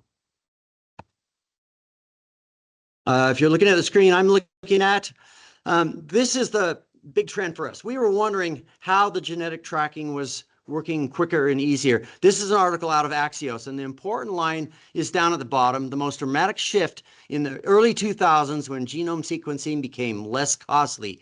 So these technological advances is how I'm seeing all these new varieties are going to be released. I attended the Mojave Native Plant Conference a few weeks ago and took a photograph of the slide on the left. And that's a genetic analysis of the distribution of Indian ricegrass in the northern Mojave, southern Nevada down there. And from that slide, they already have 3 general groups that they're sorting out for future varietals. And so that seems so exciting to me to see how fast they're coming up with this sort of thing. We're going to sit back and watch it. This, let's see. Let's go to that one. I've used this slide in presentations for a long time because it's an earlier photograph showing the distribution of blue bunch wheatgrass all the way from the Canadian border down into central Nevada. And I do look forward, if I'm still alive, like Jerry Benson mentioned in the movie, the day that there's releases for central Nevada. I talk to Beth Ledger once in a while, get all excited anytime I do talk to her. But we would like to have our varieties that we use for our reclamation out of most of those red and yellow zones in the southern portion of the regional distribution for this plant. Why does it matter so much to me? Because here we are. I have a tour with the Society for Ecological Restoration coming to town next spring. We're going to tour bus. And this housing development up in northwest Reno, Somerset, is blanketed in blue bunch wheatgrass, which happens to mostly be the C-car variety from all the way up in the Palouse Prairies, I think, of eastern Washington. It's working in a homeowner setting, and all of the shrubs that we seeded as well. We're growing wonderful native habitat in all the common areas in Somerset. What's most exciting to see there is how old we have projects there. They go back 25 years. And so as you drive through the development from east to west, you're going through time with the developments of the development itself and the common areas that they're seeding. And you get to see it's the same seed blends, sometimes variable applications, but the earlier ones are looking so wonderful in diverse shrub, grass, flower communities. And there's very little water and maintenance involved in those areas. They've gone back. They've rewilded. You go to the newer areas and you're seeing a lot of cheatgrass, annual reeds, homogeneous plantings, but you're not seeing that evolution yet. And so many of our projects are going through that evolution. It's just a matter of time. I've been around long enough to get to watch it. And so there's a Russell and Stevens work. The yellow tags, we're after yellow tags. We think everybody should be applying those to their work in our acquisition market anyway. Here's the El Dorado project I've been working on. This project's brand new last spring. I basically walked out of my office for the summer and moved into the El Dorado. It's been a wonderful summer. But they have requested that we harvest seed from 11 different provisional seed zones. You can see down at the bottom there, 35 species. We're up to 108 collections, 233 collection sites throughout the forest, 350 clean pounds ordered. We just delivered the first 70. And the El Dorado is going to be giving some of that to their plant material center in Placerville. They're going to be seeding some of it directly onto job sites. If they SI tag it, I surely hope that a whole lot of it can go to seed growers in California and maybe even Western Nevada. The next slide is a quick breakdown of what's going on. ArcGIS is wonderful software. The left photograph, the blue and the green dots, are all the data sites already within the El Dorado from CalFlora and iNaturalist of the species they're after. So I was given that data bank for scouting purposes. After the summer ended, on the right, the Comstock sites are all the pink dots. And since I'm working with the Pacific region of the U.S. Forest Service, most of their data is in the lower elevations. But you can see those elevational gradients in the colors as you climb the Sierras from 2,500 feet to the Sierra crest. There's a lot of work going on with them, with the seed that we're supplying to them. And I thought it was the most progressive contract we've ever signed on to. I'm going to retire with the El Dorado National Forest, I think. Here's Green Links. If you haven't heard about it, it's about time to listen up. They're building a network of power lines across the Great Basin, around the Great Basin. On the right, you can see the SWIP line. We supplied the seed for that. It's been 3 or 4 years now. It boils down to I'll look at the next slide for the statistics on it, but we're going to see the same sort of seed demand for the lines coming up to Yarrington across the Great Basin. These are all, they look like they're approved and expected and coming online. You can see the magnanimity of the project by seeing our truck in that lower photograph of these towers that they've been putting up across the Great Basin. It's a dramatic development, to say the least. There it is, 16 seed blends reflecting 5 different major ecotypes. We supplied 18,400 pounds of seed for that first project. A lot of seed demand through NV Energy for utility corridors. And it's not just them. It's ORMAT, it's pipeline corridors, it's water lines, all these projects, highway corridors. This project was unique in the towers that they put up. That lower right-hand slide shows the foundation of that pole.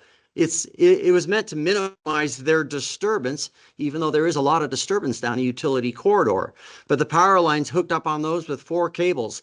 The spirals on the towers, they had problems with wind, and they were having a harmonic thing where the towers were falling over. And so they had to add these fins to the towers. Fascinating engineering items going on. This is Caltrans is very progressive for us.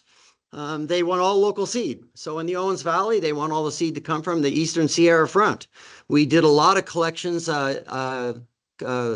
partnership with S&S Seed in Southern California, from Bishop all the way down to Ridgecrest. It's a 2-year project. It's still under construction. The photograph I just took recently, that's Olancha Peak in the background. But and the list of species on the right, 3,500 pounds of locally collected native seed over 2 years. We need more of it, obviously, growing on farms. We are still collecting some of those species as we speak. So that's just a rough overlay of a bunch of exciting projects, 5 market sectors, but the original list of markets that we have, it's a drop in the bucket for what we have.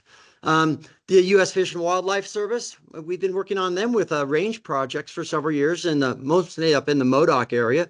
But essentially, we take the common grasses that are commercially available, and we stack into that the herbs and variety of shrubs, anything we can get our hands on that will personalize that blend. Likewise with the big Forest Service seedings.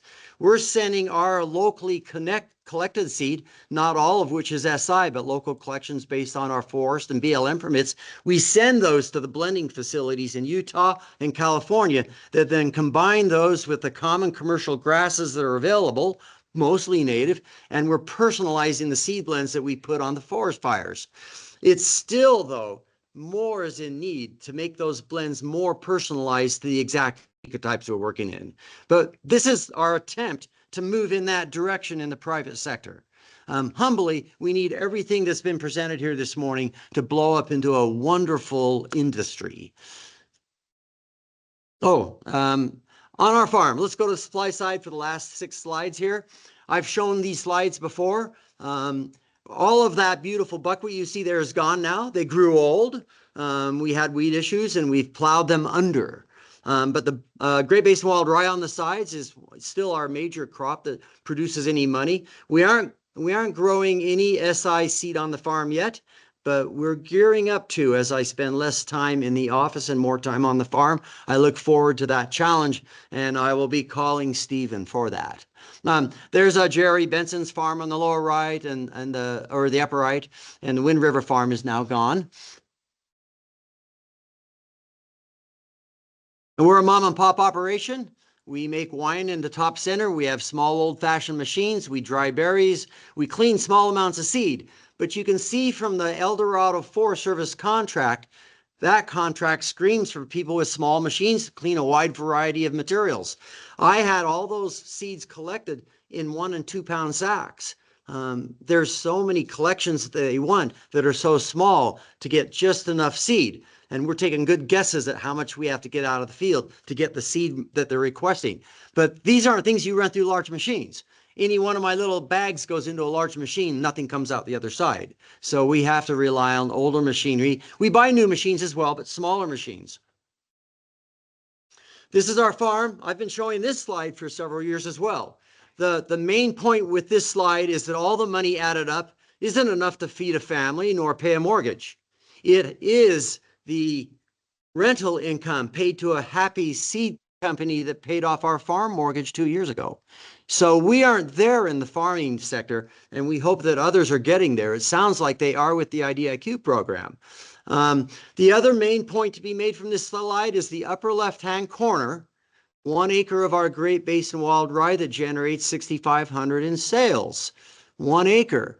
That's equivalent to 26 acres of one cut of hay a few years ago on the farm. We should obviously be growing more Great Basin wild rye that uses less water. We're still working with our experimental farmlands in the lower left. We have established a pressure line off of our surface water rights that feed the highway. We're putting in a hedgerow. We're working with our wine grapes. We're having fun with niche cropping.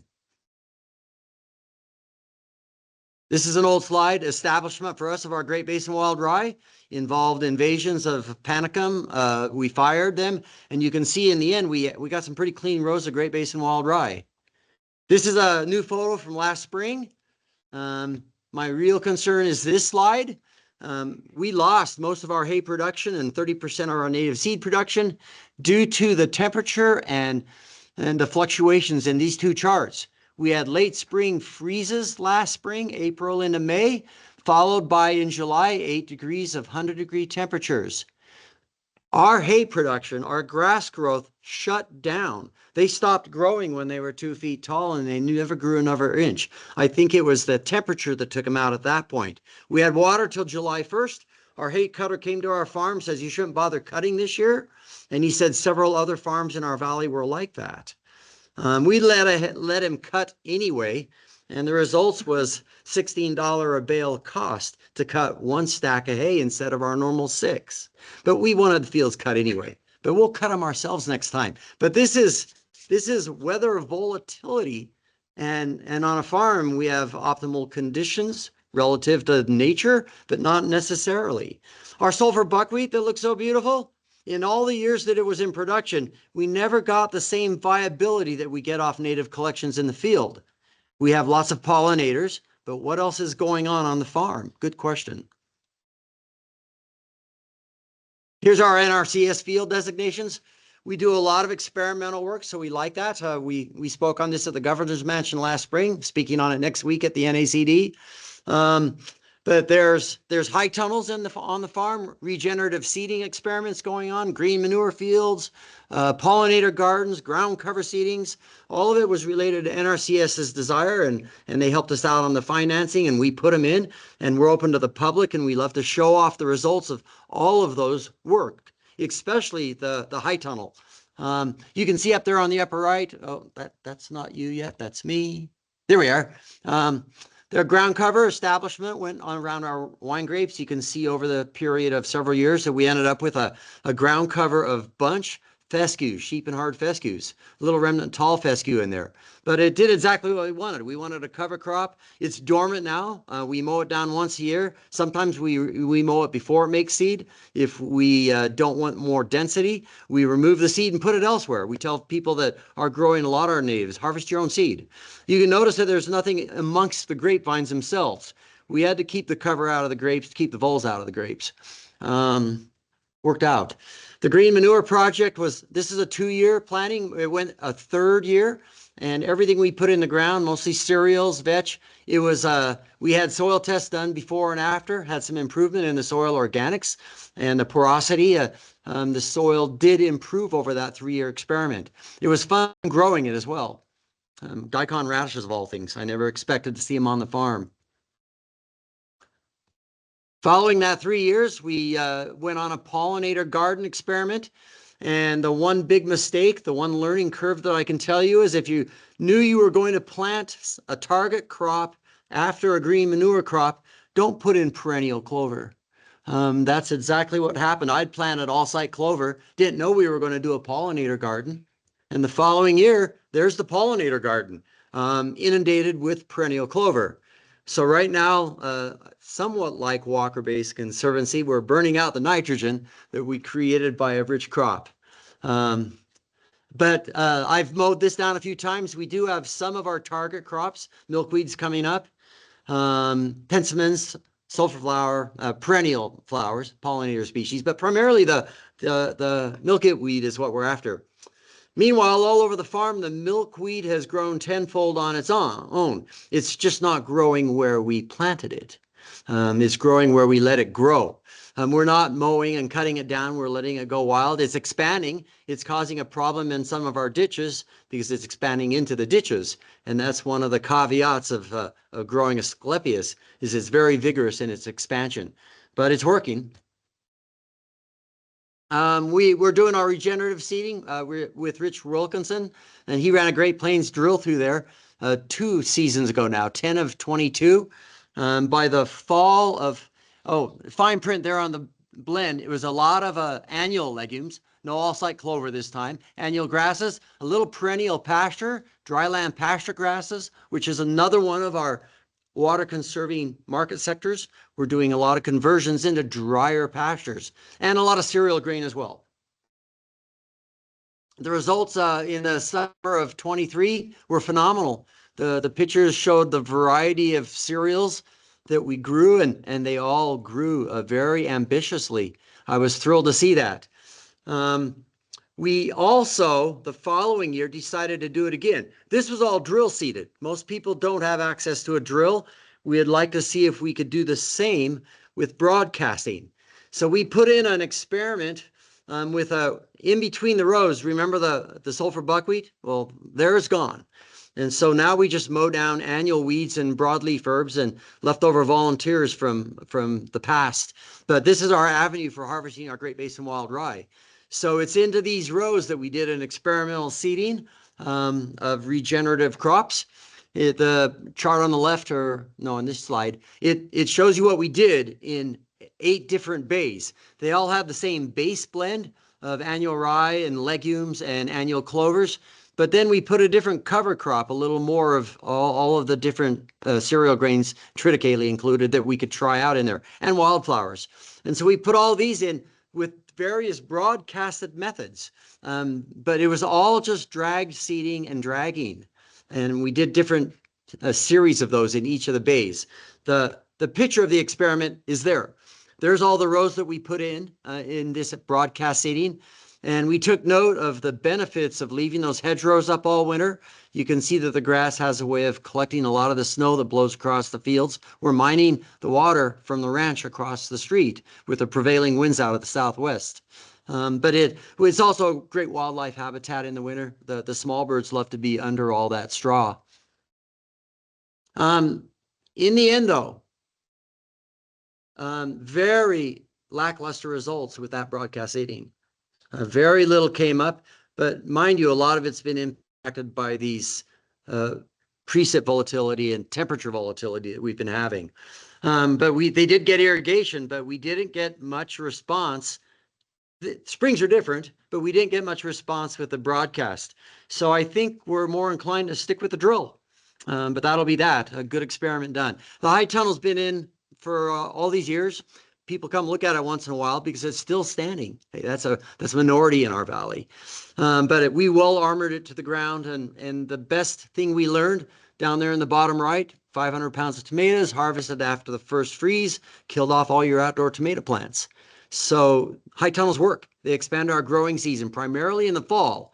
There's a lot of ground heat in there when you lock it up in the fall, and it maintains a hospitable climate for growing in the fall. Whereas in the spring, you have cold soil, and a high tunnel isn't a heated structure unless you double wall it. Are we out of there? Last slide. We did sell our company a few years ago to a consortium that grew rapidly, but all of these companies grow and buy native seed. So we highly recommend that if you're into growing seed and getting into the business on the private sector, that you get SI tags going, because they will be more interested in your seed with those than without. But they have provided support for our company, and we're supplying a lot of support to them by providing them with the unique species that we deal in. And that is the end. And I will talk to you anytime you guys want. Maybe see you next week in Reno at GSR. Thank you.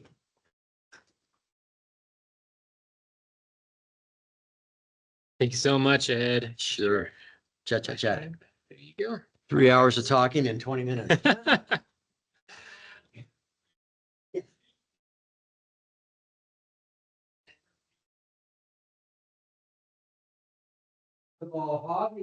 have an annual restoration conference every year, put on by the BLN in Palm Springs. Oh, sorry. Can you repeat the question? Russell asked about the Mojave conference I attended. Every year there's an annual restoration conference put on in the Mojave by the BLM. And it's. Thank you. Yes, there you go. And this year it was at Victorville College. It floats around, but it's a wonderful conference every year. And since a good chunk of our population is in Southern Nevada, very well worth attending. All right. Thanks again, Ed. Really appreciate you coming out today. Next up, we are going to invite John Rice from Apex Accelerator to go ahead and begin sharing his screen. Okay, so can you hear me, Stephen? We can hear you. I'll go ahead and introduce you. Can you see my screen? Yes, we sure can. Okay, good. All right. So after serving in the military for 21 years, John has spent time as an operational analyst / industrial specialist with Defense Contract Management Agency, a federal government warranted contracting officer with the Department of the Interior, National Park Service, the Lake Mead National Recreation Area, and a short stint with the City of Las Vegas's Economic Development Department. Currently, he is serving as a government contracts advisor with the Nevada Apex Accelerator, formerly Nevada PTAC. And we'll go ahead and turn it on over to you, John. Thanks so much. Okay, thank you. Good morning, everyone. Like Stephen said, my name is John Rice. I'm a government contracts advisor with the Nevada Apex Accelerator Program, formerly known as the Nevada Procurement Technical Assistance Center. First, I want to thank Stephen for inviting me to give this training. Today, I'll be giving training on the federal government's contracting process for standalone contracts, because we just found out recently that the BLM does not contemplate using IDIQ type contracts like they used last year. So standalone contracts are a little bit different. There are some things in the process that remain the same, but there are some changes that's worth knowing. And so government contracting of any kind, not only this one, greatly benefits all stakeholders, because at the end of the day, we're all after the same goal, and that is to help agencies get what they need to carry out their mission, and also to help make sure that those growers out there and those small businesses and larger businesses that want to pursue those type of opportunities can have the best chance that they can, to pursue those endeavors. So at the end of the day, it's all worthwhile. But before I get into the training about the contracting process, I always like to talk a little bit about our program and the Nevada Apex. and go through some slides about some of the services that we provide in the program and the benefit of those services, because those services can help, potential growers pursue those contracts. And so, typically speaking, you don't know what you don't know, but the federal government and especially DOD has sought the need and to make sure that there's a free resource to help companies pursue government contracts, because that can be quite complex sometimes, and there's some nuances in there. So it's always good to have a free resource to help you get through it. So with that, we're going to dive into these slides a little bit. So basically, the Nevada Apex is a division within GOED, which stands for the Governor's Office of Economic Development. Been around since the 1980s, is a free taxpayer resource to help Nevada businesses, small and large, pursue government contracts and subcontracts, and all of our services are free. And so the Apex Accelerator is funded in part through a corporate agreement with the United States Department of Defense. And so the services are free, so it's almost like a no-brainer for any client that wants to pursue government contracts to become a part of our program. So the Nevada Apex is a part of a network of Apex accelerators across the country. We'll have approximately 95 accelerators across the United States, and including in our territories like Guam, Hawaii, and Puerto Rico. So no matter what state a company might be in, there'll be a free resource to assist that company pursuing government contracts. One of the primary services we provide is counseling Nevada for-profit businesses of any size that wants to do business with the government and the government's prime contractors, right? We want to help those businesses identify bidding and contracting opportunities. And so one of the very important services we have in the program, which greatly benefits companies that decide to enter our programs, we have a free bid matching service. We take that client's questionnaire they're required to fill out, to be considered for our program. We load in, descriptions and keywords that identify the type of products or the type of supplies or services those companies endeavor in. And that system goes out and performs a Google search every 24 hours, trying to match up opportunities. And once it finds those matches, it sends those opportunities to that company's email address. So that system is designed to save small businesses time, because we know that time is a commodity and there's never enough time to go around. So that's another benefit of being in our program. We pay a company a fee for that service. In addition to regular types of contracts, the federal government is always interested in other types of contracts like innovative type grants and federal funding opportunities, because they're very interested in bringing new technology, into the contracting environment. So when businesses secure contracting opportunities, they're able to help agencies achieve their mission, to be a part of the industrial base. And speaking of the industrial base, one of the primary reasons that the Department of Defense, which funds our program, decided to bring our program out of the Defense Logistics Agency and park us on the Pentagon, because they wanted to try and reinvigorate the industrial base, because over the last, I would say 20, 30 years, our industrial base is probably down about 40, 50%.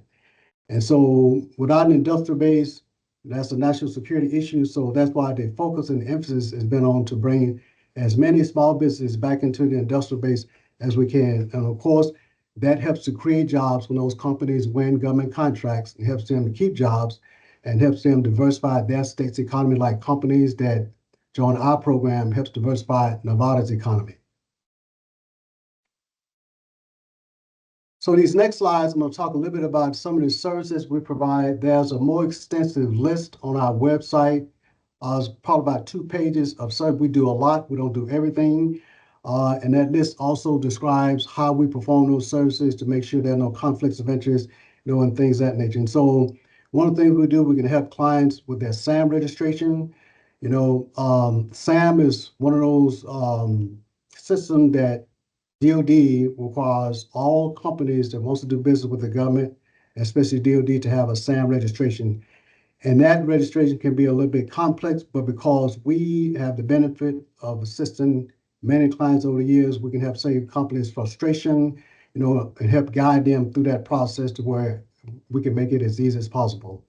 We also want to help companies identify various agencies and offices that might have a need for their goods and their services, right? Because sometimes you might have something that you want to sell. Well, what agency out there might have a need for what I sell? We can help you figure that out. And one of the most important services we provide, and which is basically the genesis and the benefit of this training we're going to give today, is to assist companies with navigating the solicitation and the contracting process. The contracting process is a rigid process. It's basically, non-flexible. And what we can do just based on our time as federal government contracting officers, we've had many years of experience. We've awarded contracts. So we can help, cut through some of that red tape, help break things down into layman's terms where you can understand what you're looking at. And then after that process, when you decide that you want to pursue that contract, before you send in your proposal, your quote, or whatever it may be, your counselor can put on this government contract officer hat to make sure that you submit in the best offer that you can submit in. And like I said earlier, we can help companies receive notifications. One is a bid matching service. And the other thing that we do as your primary counselor is we can basically look at the type of products or service that you offer, and we can go in and do searches for you to help you get opportunities that way as well. So this next slide going to talk a little bit about some of the important things that DoD and the federal government is concerned about right now. And these are going to really tie into the contracting process and why it's important to understand what's coming down the pipe and how that might impact a business's ability to pursue a certain type of contract. So the government is always concerned about foreign ownership, right? So if you have a foreign company that might have ownership or control of your small business, the government wants to know that. Doesn't mean you can't pursue government contracts, but the government wants to know that information. And as a matter of fact, when you go into your SAM registration, in order to pursue federal government contracts, there's a section in there that asks you that question about foreign ownership. If you say yes to that question, so SAM is going to require you to put in some information about that company, like the company name and the owner of the company and things of that nature. And the second bullet talks about cybersecurity and the importance of that to the federal government. So cybersecurity is one of the big issues that the federal government is dealing with right now. And for several years, they've been trying to figure out how to make the requirements less cumbersome and less complex. And so recently, I think a couple of weeks ago, they finally approved the final version for the cybersecurity maturity model. And so there's basically 3 levels of cybersecurity that a company might need to have based on the type of contract or the type of services that that company might endeavor. So sometimes just hearing that word, it kind of scares companies off and they get frustrated, they be fearful of cybersecurity because it can be complex. But generally speaking, the level of cybersecurity that a company might need is mainly going to depend on the type of services that that company might endeavor or the products that that company might endeavor to sell. And there's basically 3 levels of cybersecurity: level 1, level 2, and level 3. And just based on my experience of what I know about cybersecurity, although I'm not a cybersecurity expert, if a company is selling, seeds or things of that nature, more than likely they're only going to be required to have level 1 cybersecurity, right? I can't guarantee that, but conversely, if a company is something like IT or communication, their level of cybersecurity might need to be more.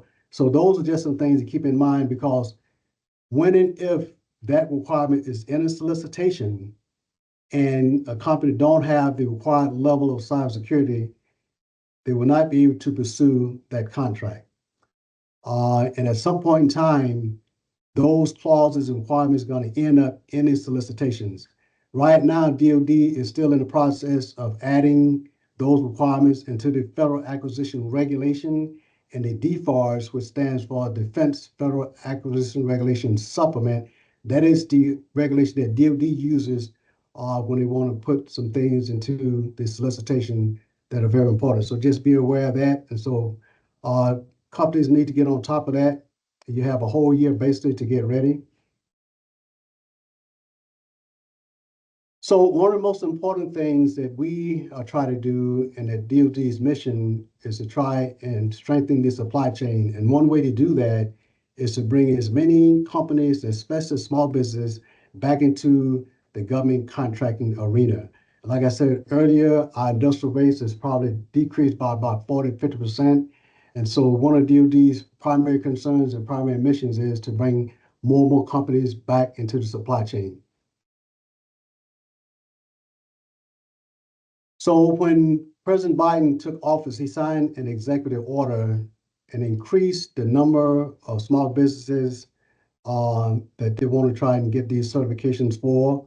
You know, want to diversify and include as many disadvantaged businesses into the government contracting arena as they can. And one way to do that is to issue an executive order, and that's what he did. So one of the things we can do as an APEC is to help companies understand their eligibility requirements. We can go into the SBA's website and do walkthroughs with them, help them make sure they understand the type of documentation that might be required based on the type of company that they may have, whether it's an LLC or sole proprietor or whatever the case may be. And sometimes understanding what the requirements are can be a little bit complex if you're looking at it for the first time. But as counselors, we can help you understand what you're looking at and help you get through that process. So this next slide just talks a little bit about our two offices. We have an office in Carson City, the state capital, which basically services Reno and the rural area of the state.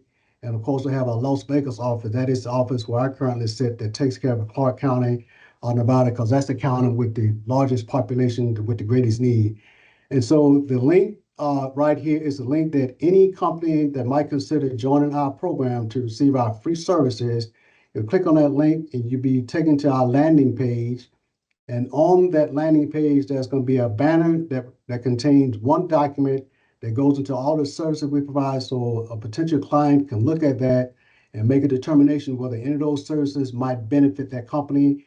And then there's a second document on that website. It's called a client questionnaire. That is the document that a prospective client will need to complete in its entirety, try to answer the questions as best they can, and then sign and date that questionnaire and upload it to our website. Within a week or so, you'll be contacted by your assigned primary counselor.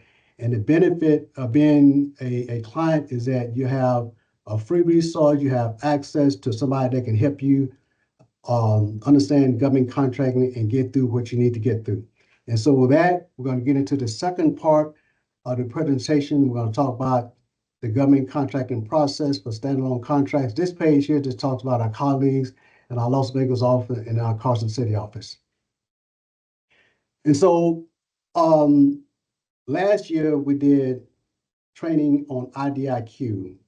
The IDIQ type of contract is a little bit different from standalone contracts.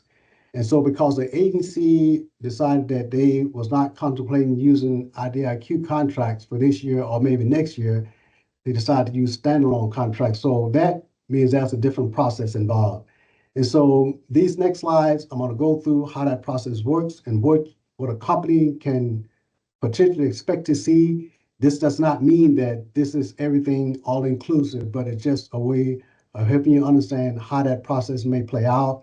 And I'm going to go through a little more in detail of some of the things on here to kind of help you understand what you can be on the lookout for. So typically when an agency is going to do a standalone contract, is firm fixed price contract or cost type contract, right? So in FAR Part 16, there are a whole myriad of types of contracts that the contracting officer or the agency can decide to use based on what it is that the agency is trying to buy. So the first one is a fixed price contract. That type of contract provides for a firm price, but it also has provisions in there that those prices can be adjusted, right? It's also going to include a ceiling price.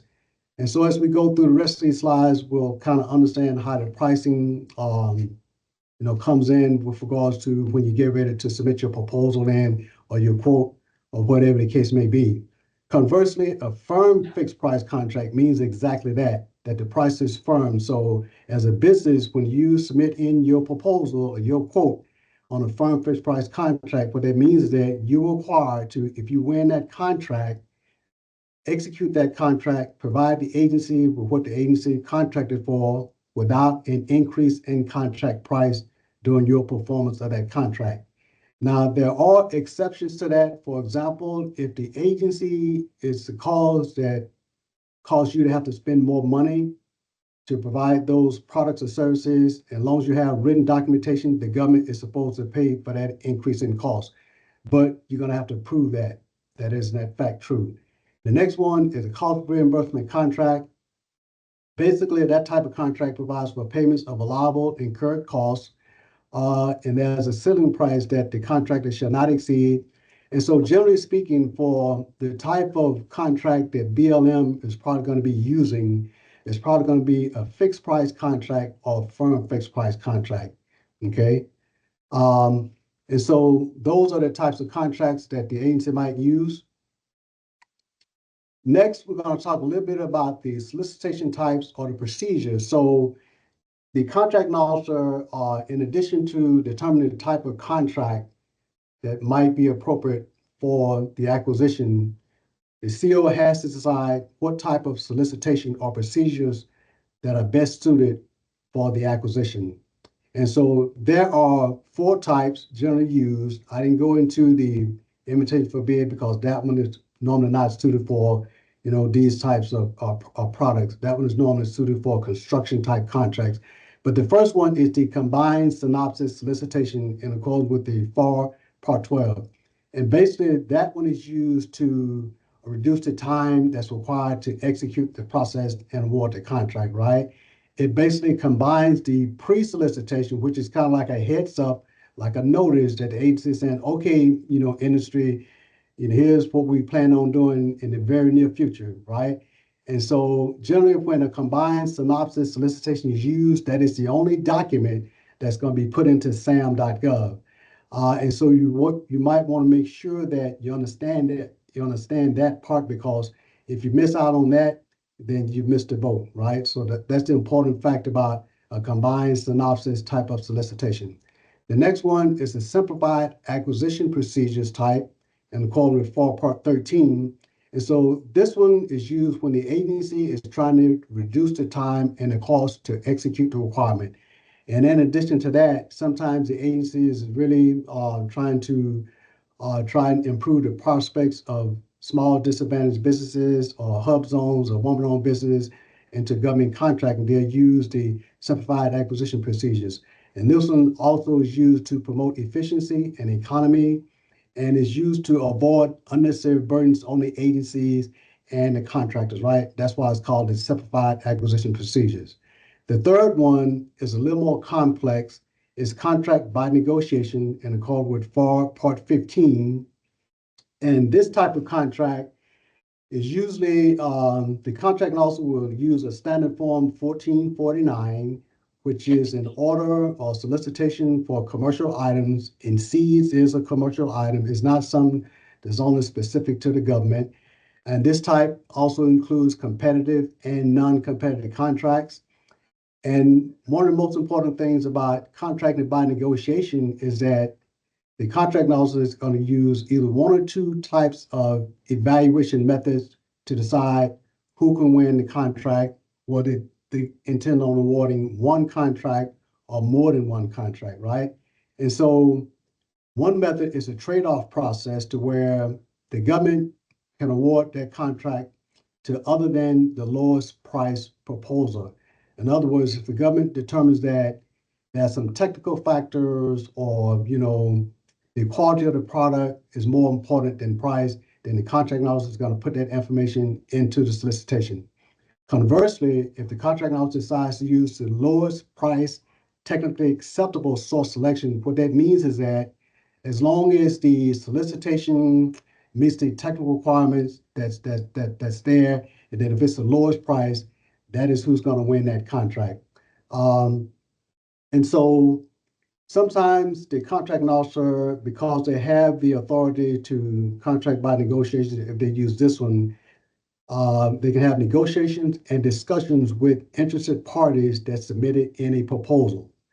And that benefits the government and the proposal as well, because the contract laws can decide that, okay, well, I'm going to open up discussions and give the interested parties that submitted in a proposal, give them an opportunity to make minor corrections or adjust their price or whatever the case would be. So the contract law is trying to get the best value for the government and trying to give those companies, a chance to reduce their price or submit in their best and final offer. And if they start negotiations, the contract officer is required to negotiate with all proposals that's submitted in a proposal, and those are considered the interested parties. So the line items that's typically used for when the government is trying to buy supplies or products or things of that nature, and it's usually going to spell out the unit of measure, right, and the quantity and the price and extended price. Although this standalone contract is not the IDIQ type of contract in accordance with the FAR, the contract also still has the latitude to award one line items or all line items that's in the solicitation. And there's a benefit to the government in that instance and also to the small business in that instance. So if there are one line item, then that's like a no-brainer, it's going to be all or none. But if there are multiple line items contained in the solicitation, sometimes the contract also will say, well, quote or propose what you can provide, what is line item 1 or 2 or line item 3 or whatever the case may be. And so that gives the government more options to try to like help ensure that the government can get what it needs. And it also help increases the likelihood that a company can still pursue that contract, right? Because if there are like several line items on there, if the contract also says that when you submit your proposal in, it has been all or none, then that might bar, or inhibit some companies from pursuing that contract because they're not able to supply all those line items. Conversely, if the ability to just quote on the line item that you can submit, then that might induce or give other companies an opportunity to submit their proposals. So those are some of the benefits of these solicitation types. So generally speaking, when an agency decides to pursue an acquisition, they have to do planning, and included in that planning is market research, and then they might do a pre-solicitation if they're not going to use a combined synopsis type. And so the agency will have to define their requirements.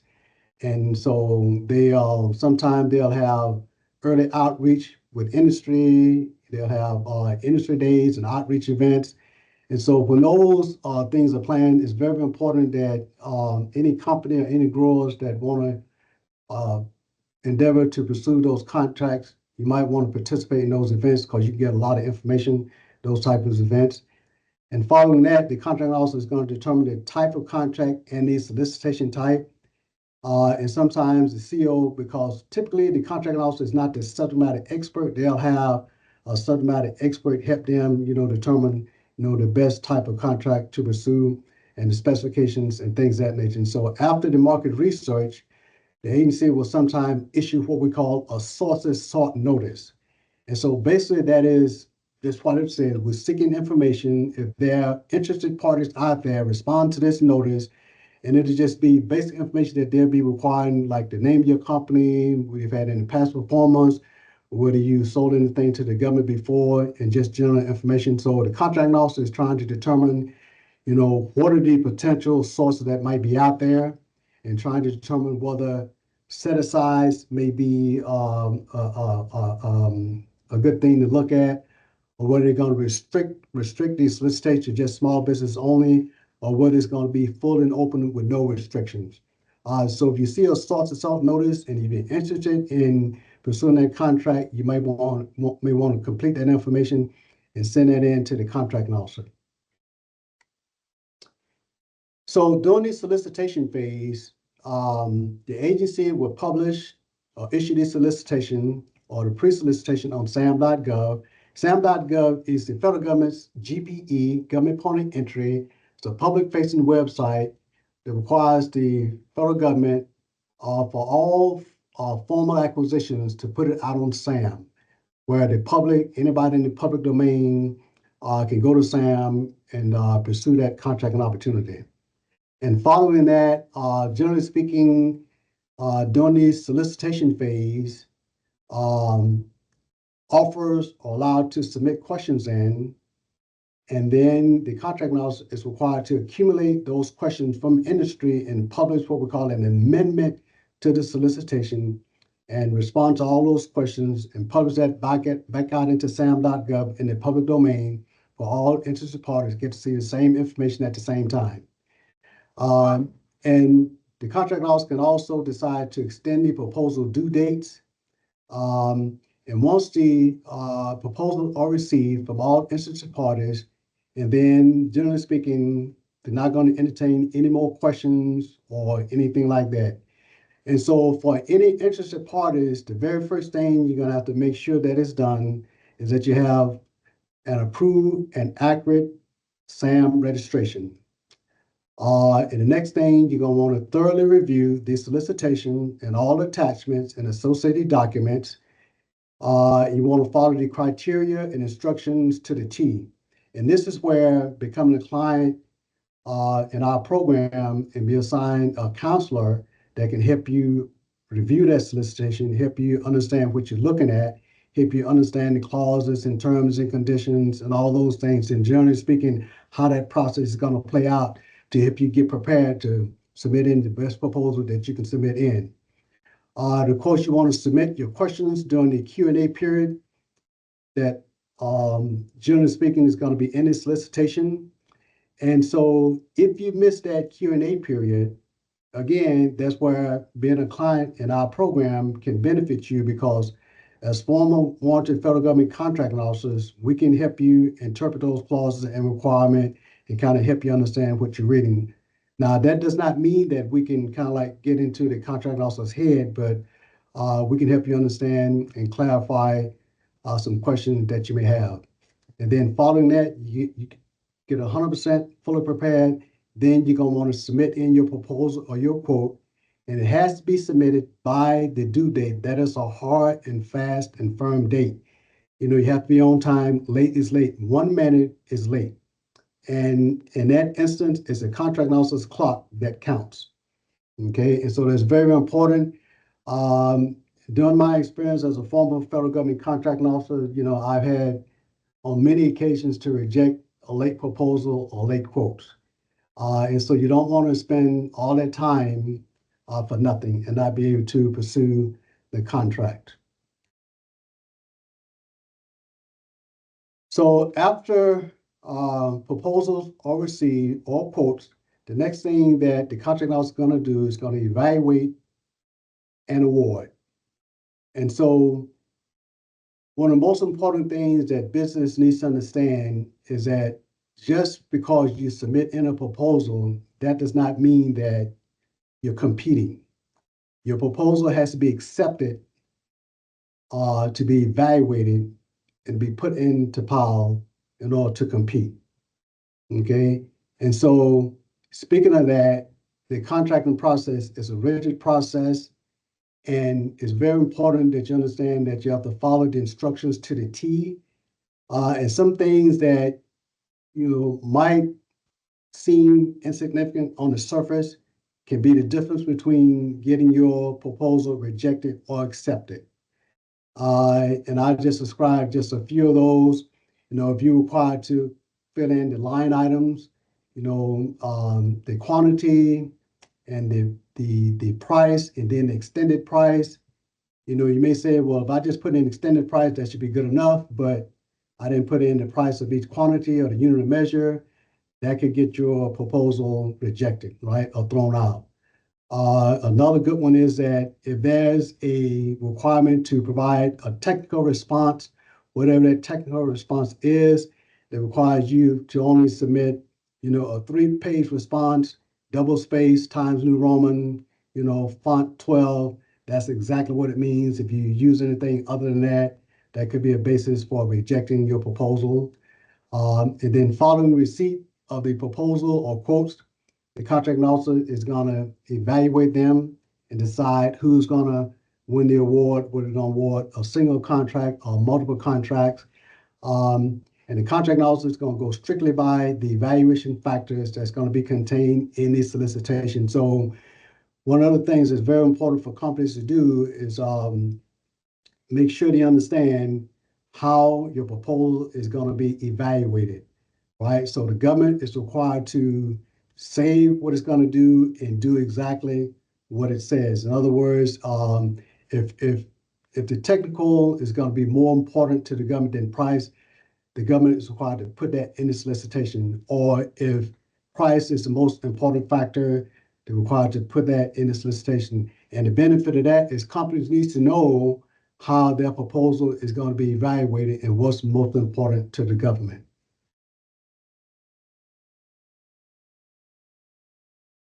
So after the contracting officer has received the proposals or quotes and completed the award, the next thing is the execution and administration of the contract.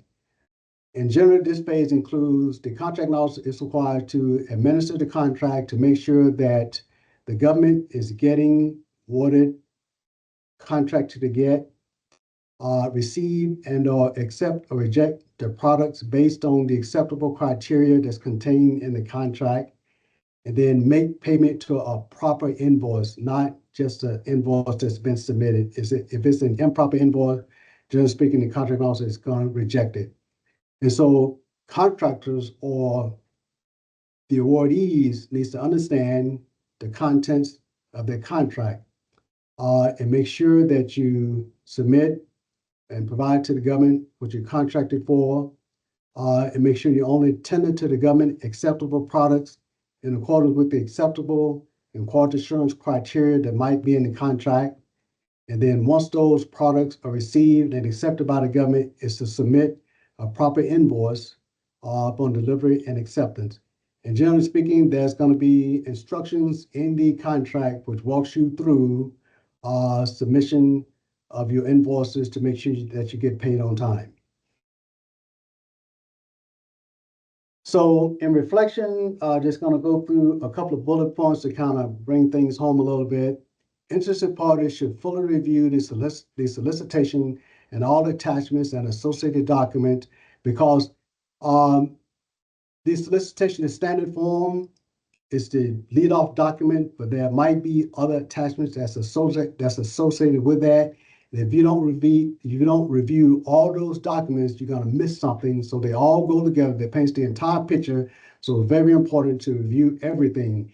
And sometimes it takes several times to review it, even as a former federal government contracting officer. Right now, if I got to review a solicitation, normally it's going to take me 3 passes to get a complete 100% picture of what I'm looking at and a complete understanding of the requirements and instructions and so forth. So just imagine for companies that might be new to government contracting, or even companies that might have some experience with government contracting, right? And there again, one of the benefits of being in our program is that you'll have a free resource that has some experience in government contracting, who have awarded some government contracts, to help you get through that process and understand what you're looking at, to help make sure that you're submitting in the best proposal that you can submit in.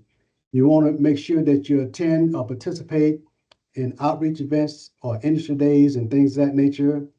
You want to submit questions during the solicitation phase and or take advantage of the Q&A period that's provided in the solicitation. You want to submit an acceptable and best response that's on time, that's in strict compliance with the requirements in this solicitation. And what that means is that in addition, you don't read anything in, you don't read anything out, you make no assumptions, because the contracting officer is not going to do any of those things either. And then you want to monitor notices and or communications from the agency. And so with that, I think that's the end of my slides. And so to open it up for questions. And so I think in order to do that, I need to stop sharing and then get back to the main page and see if there are any questions in. And Stephen, are you there? Is that Yes. process I described pretty much what I need to do, right? Yeah. Go ahead if anyone has any questions at the moment. Anyone in the chat can go ahead and ask them. John's not going to be able to make it for the Q&A session in a few minutes or in a little bit. So if there's any questions, go ahead and ask them now.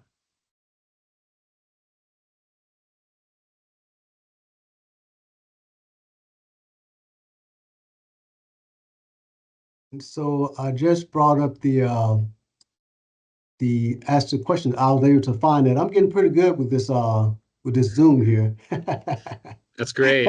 It took me a couple of times, because we don't usually use another system, but this one's really, really easy. So I'm looking at the chat questions now.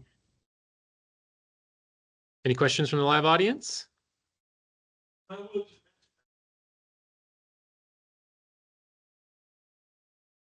So I think I have some questions in this section. I'm gonna read these, and I think these are from me. So I'm just gonna read everything here and try to answer these. So John, I think we don't have any questions for you at the moment. I think okay, most of these no, are going to be towards the general Q&A, but I think we'll go ahead and let you go at this point. okay. Do you have anything else that you'd like to add?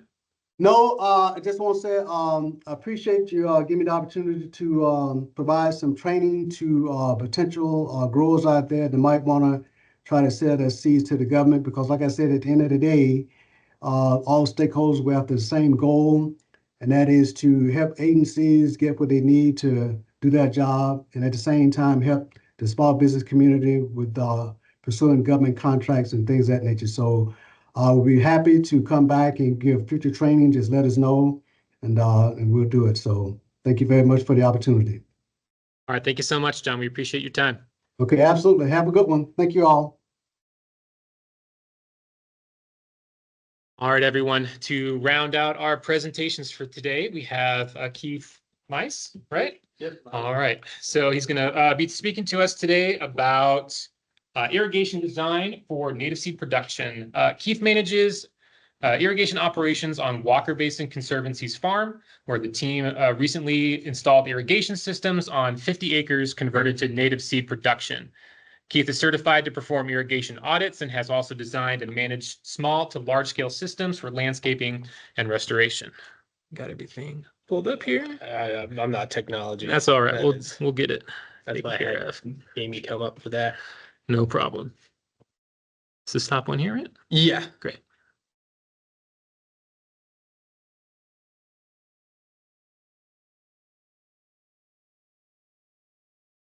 Doing good. Here we go. Is that it? Very good. I think we're good to go. Okay. Yeah. My name's Keith Mize. I work for Walker Basin Conservancy. I'm their irrigation systems coordinator. I've been in this position for a couple of years now. I think about 4 or 5 years. I've been able to work on restoration of old ag fields, turning them more into native landscapes, design irrigation systems for that, where it's kind of large fields with pinpoint application to shrubs. And we've transitioned into a kind of more of a seed production on our farm out in Smith Valley. Right now we are located in the Walker Basin. Obviously, we're the Walker Basin Conservancy. It's a little south of here. This is just a map that just shows the rivers and the systems that the monitoring systems for flow. So you can see going towards the lake, it goes to 0, where by the basins and the reservoirs, there's high flow. Over the past couple of years, irrigation and drought has kind of depleted the flow in the river and to the flow to the lake. So that's why we're trying to transition some of our stuff into native seed production to see if we can get other farms to do the same thing. We are located right here in Smith Valley, kind of in between there on the Walker River, between the 351 and the 285. Obviously, there's a arrow pointed to it, but that's where we are in Smith Valley. And this is the Sutter Farm, and it's kind of a proof of concept right now for us, where we're trying to build a sustainable operation for producing plants, seed in nursery and in the field as well. Right now, we're putting in 297 acres in production. That's all the kind of tan stuff on the right there. Let's see if I can, and then the west side is more for conservation and wildlife preservation. Our conservation team is doing a lot of stuff with that I don't really know too much about because I'm more focused in the farm operations and the irrigation side of everything. Right now, the native plant nursery has produced over 158,000 plants. And we're going to be using those for transplants as plugs, which have generally had better results for us whenever we're doing this, especially when we're irrigating those guys too. I'm just going to be going over some brief ideas and basic ideas for what we're doing and what you guys can do if you plan on going into native seed production and looking to design some irrigation, because I've learned a lot of what not to do for some of this stuff, and I've learned a little of what works for irrigation for native side or on the native side of plants as well. So I've seen a lot of success. I've seen some success and a lot of failure. So I'm trying to I'll give some kind of ideas to look forward to make sure that you don't kind of run into the same stuff that we've done or the challenges that we've ran into.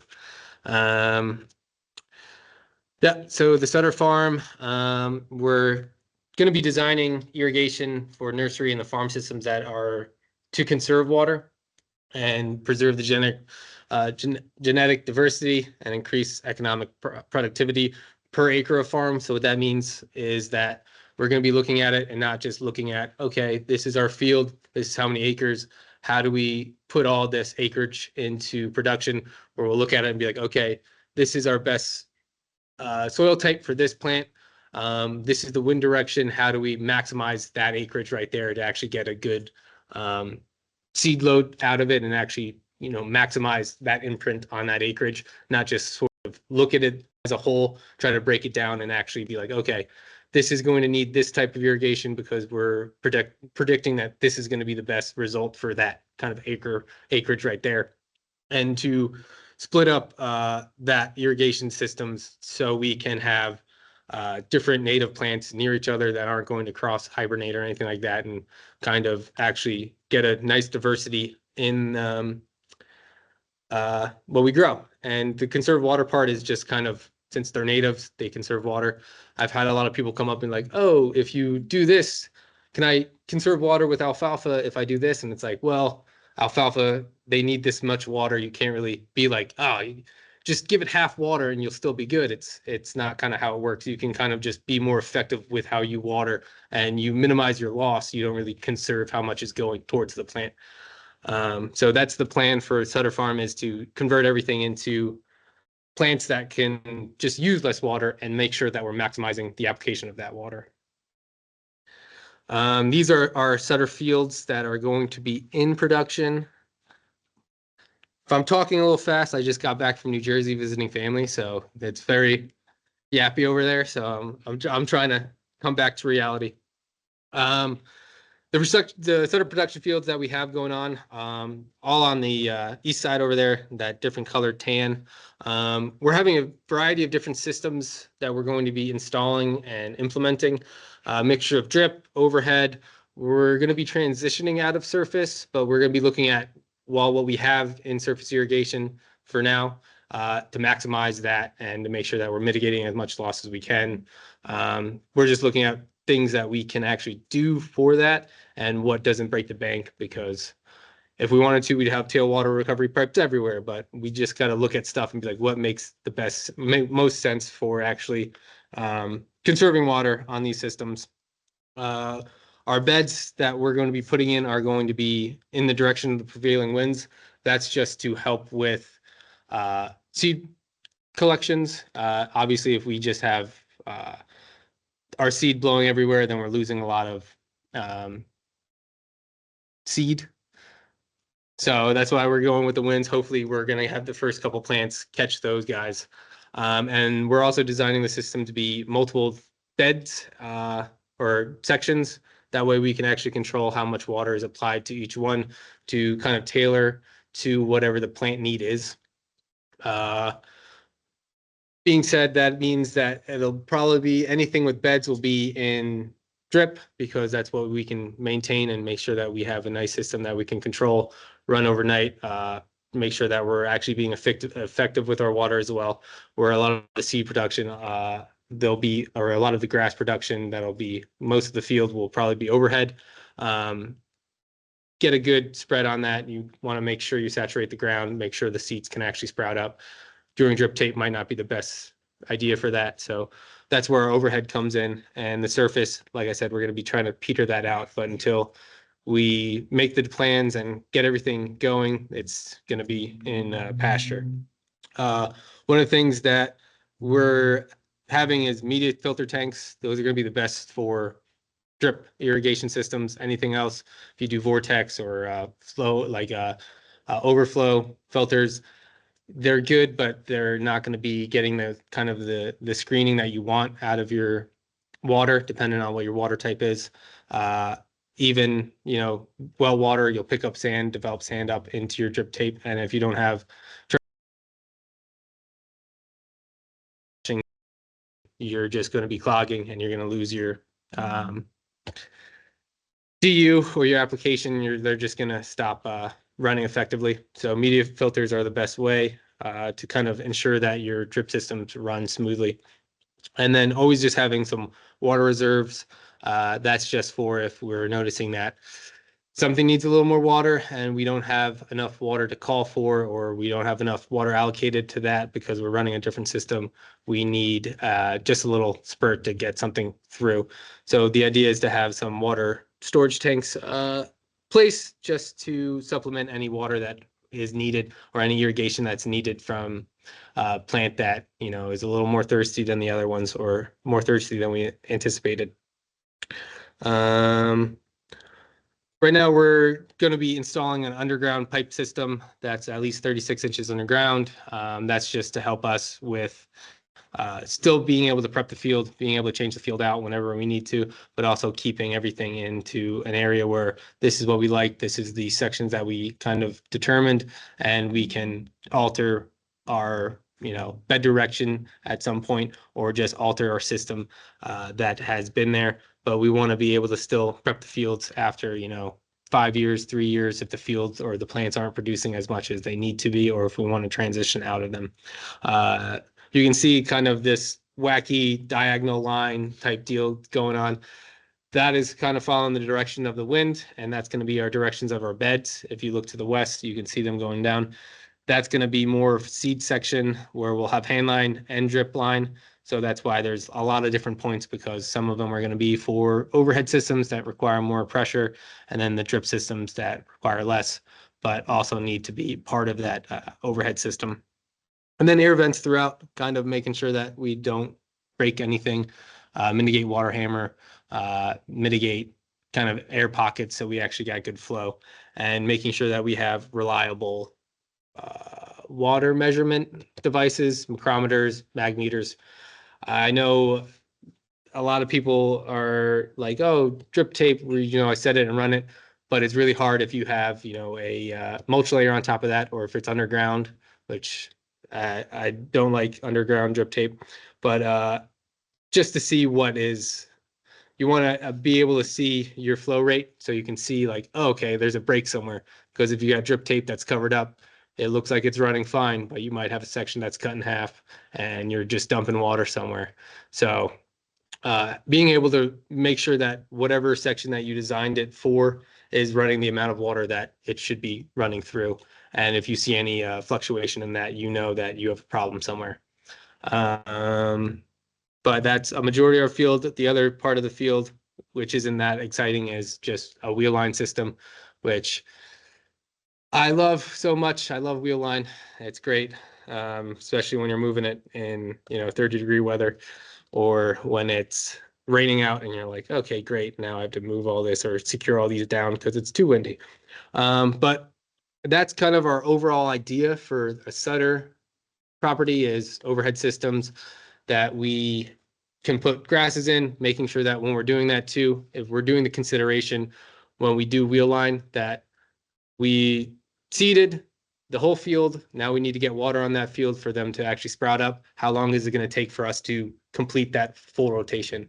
Is it, or once we have like a field capacity, make sure that we aren't allowing cracking to occur? So what does that look like? Wheel line's a bit of a hassle because you don't want to be moving wheel line at night. But if that's going to be the difference between your topsoil cracking and hardening up and not allowing seeds to sprout out or pop up, then you kind of still have to do it. So it's a bit of a pain. Hand line, you can kind of manage that and you're still getting that overhead system. But planning considerations, this is for if you guys are going into it, or if you want to do an area that you want to restore or add native plants, and you're like, okay, well, we've got a good field right here. Let's think about what we want to do. First thing I always tell everybody now is what's going to be your water source, because I don't know how many times we've looked at a field, said, this is great. I think we can do these types of plants and we'll do this distribution and we'll be great. Let's just do it. I always have to kind of come back and go, okay, but how am I supposed to do that? Where's my water source? What am I doing? And then the idea is just, oh, we'll just get tanks. And it's like, well, now we have to deal with pressure. How are we going to make sure that we have pressure throughout the system? How long are the drip tates? How much are we going to spend? So just understanding that, look at what your water source is first, and then kind of develop a plan after that. If you have high water requirement plants that need a good, almost like a big rain event to get started, then be sure that you have enough water saved up or a storage tank that can do that, or a way to fill up and continue that system so you can actually get what plants kind of want. If you have a well available, that's even better. But just be considerate that you may need a filter for that, because you're going to be getting sand in your system. It's pretty much almost all the time you'll get sand out, and drip tapes, it's just a pain to try to either flush it or just see that, oh great, the one spot where it got sand in it, now that plant's dead. But first, I always tell them, look at your water source. After that, you can look at your soil type, because that's going to determine your application rate that you want to do. If you're doing overhead, that'll just give you an idea of, okay, maybe we have to do staggered sets to let it percolate down. If you're doing drip tape or drip line, if it's sand, okay, well, now that tells me that I have to do higher rate of flow so I can actually get a good water spread. If it's clay, we got to go less. So looking at your soil type, in particular, your particle size is going to be help determining what you're going to actually use for your irrigation system. And then looking at what your plant's needs are, what does it naturally go around? What's the soil that it likes? What's the water that it's likes? What's its kind of water rate? What does it normally get? Looking at that and determining, okay, that's also going to help me figure out what my flow rate is. If it's a area that has long taproot or a big fibrous, root zone, then it's like, okay, maybe we're going to need to actually spread it out now more, do more. Maybe we have to have less plants, but more irrigation for those plants so we can actually get a good yield on it, instead of just arbitrarily being every 5 feet or every 20 feet, something like this, where you actually look at what your plant's going to need, what you're able to do, your labor wise. If you're doing 60 acres, don't make one person do it. It's a pain in the butt. It really burns people out. I'm not speaking from experience per se, but I am. Looking at your labor and looking at your systems that are going to be labor intensive, looking at, okay, a handline system, well, there's a lot of stuff that I have to go check, make sure I check every sprinkler head, do all this. There's a lot of walking for one person. Okay, well, one wheel line can do that, but it's going to take some more time. So that's, plays into your should play into your design, is how much labor is going to cause that, or cost you for someone to effectively irrigate. Surface is great because you can do as one person, checking some, alfalfa valves or some just checks that you're just opening up. And then once you have it done, you're good, let it run. But it's not really efficient. But depending on what you can actually spend on, that's going to be a part of your plan. So that's kind of my layout of what I would do when I'm looking at something is water source. And then, if you get to your labor and I have one person, then you may just be like, okay, time to just do surface because we just can't afford anything else. Rambled on a little bit there, but we're going to keep on trucking. It's understanding when to irrigate and how much to.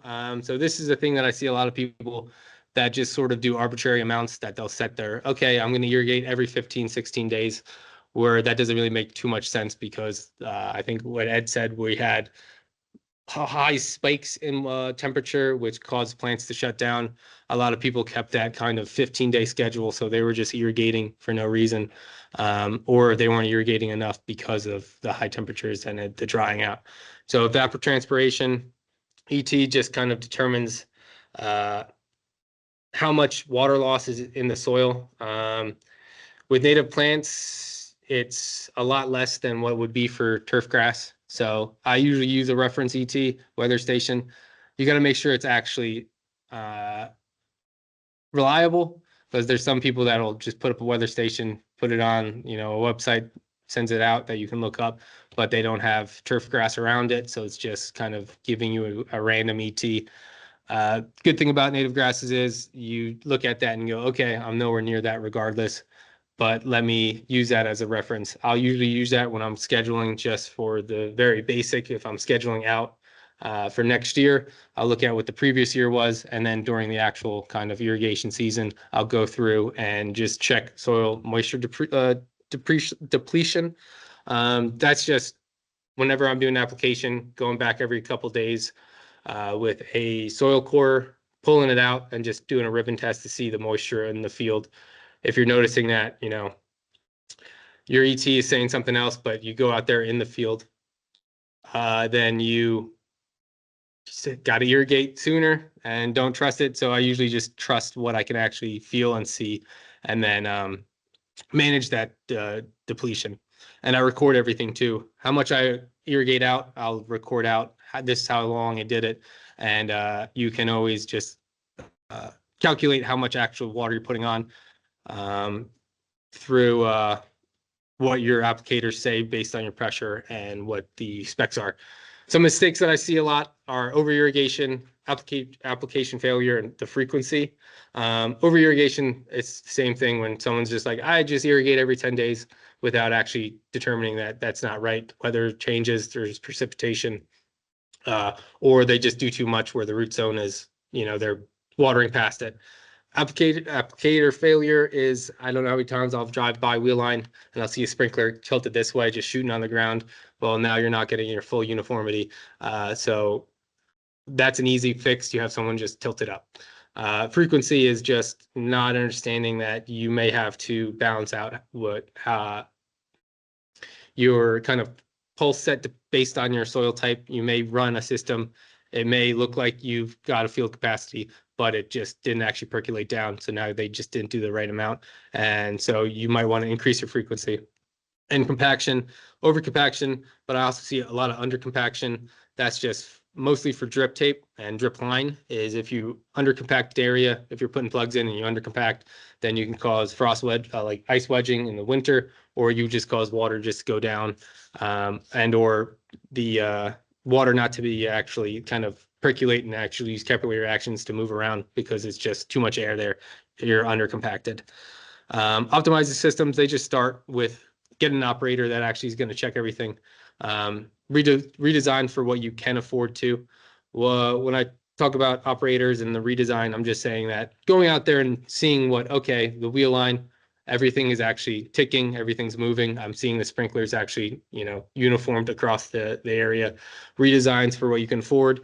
If you notice that some of your sprinklers are different or different application rates are going down or it's water area spread, then just being like, okay, instead of breaking down the whole system, let's just get sprinklers. Let's kind of build into a system that you can do.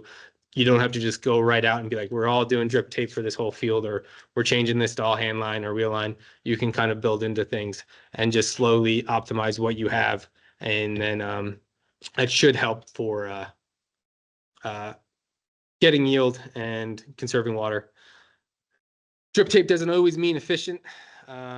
because you can have clogs. You may look at the specs that the manufacturer has, and they might not be right. And sometimes too, you get a lot of locust bites. You get gopher holes as well. That's going to kill your efficiency.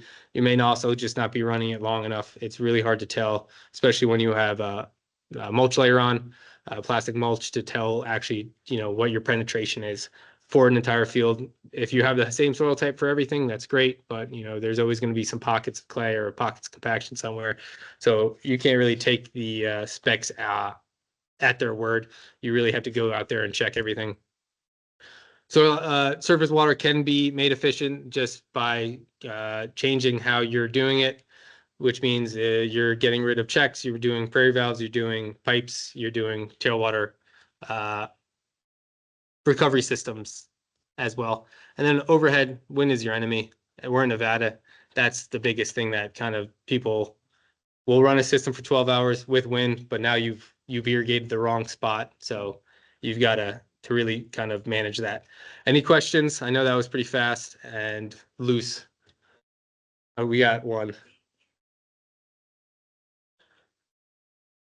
We'll have that with drip tape. We don't get it for surface because we drown them pretty much, or they scurry away.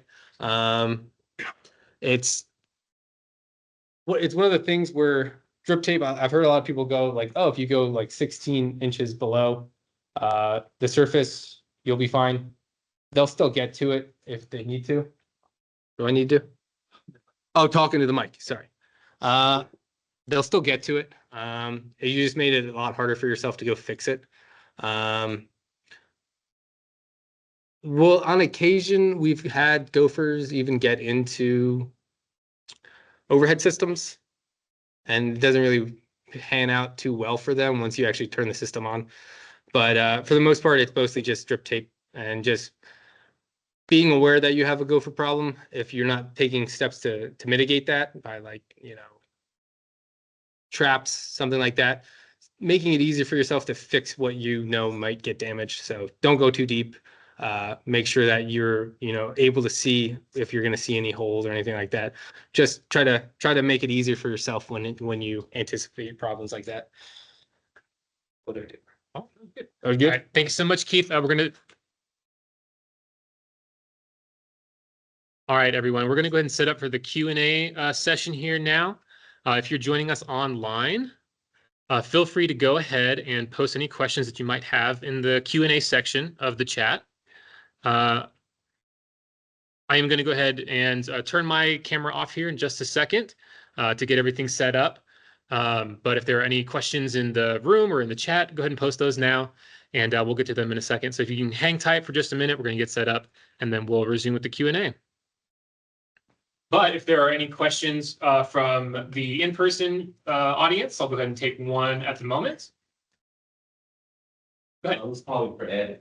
If everything's going good and stuff, how much out per acre is the blue bunch acre? Good question. Okay. The question was, if ideal conditions are met, how many pounds of blue bunch wheatgrass could you get? We don't have blue bunch in production, so I don't know the record on that one. I might be planting that one in the future. But the Great Basin Wild Rye, which we planted at 10 or 12 a pound, 2,600. It was 1 acre. So that would be 300 pounds or so. And we're not a fantastic grower.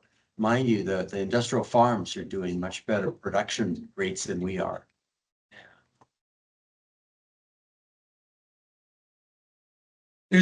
There's a quick question from the chat here. So this one's for you, Keith. Can you talk about, for new farmers, what types of irrigation have the lowest barriers for learning and cost investment? Ooh. Like I always tell them, if you're going to be doing a new farm, use what is available, or if you see what people around you are doing. Easiest barrier is there. I mean, each one is going to have some sort of investment for it, like a wheel line system. You need something to pressurize your lines with. You're going to need all that aluminum hand lines, same kind of deal. Surface irrigation, like a flood, you're going to need a grader. You're going to need to rent stuff out. You're going to need some borders along there too for your sections, but it's a lot easier to physically witness what's going on with surface. So it's really just dependent on what is your upfront cost versus what you kind of want to build into. And and what your kind of labor that you have or what you want to kind of actually be invested into. Wheel line, you're gonna have to be moving it constantly, be a lot more monitoring. Surface is a little like you check it and you can from a distance see how it's running. You may have to at first kind of irrigate a little bit to let it flow off because your first couple surface runs, you might get some like horseshoeing or shoehorning around where it kind of goes down the borders. So you got to kill it and then go to the next one and then kind of go into it again. It's I would say surface is probably the easiest to do and get into, but there might be a good upfront cost in there. Overhead wheel line is pretty easy because all you need to do is learn 2 or 3 depending on your field size. And but you might have to be a little handy with the motor and or you're gonna need a diesel pump too.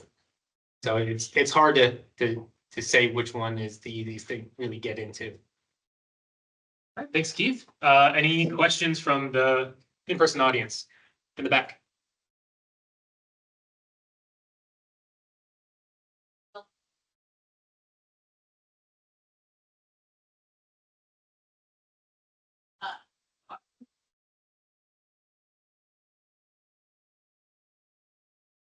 So the question was, for certain restoration projects, where is that seed coming from? And is that seed appropriate for the site?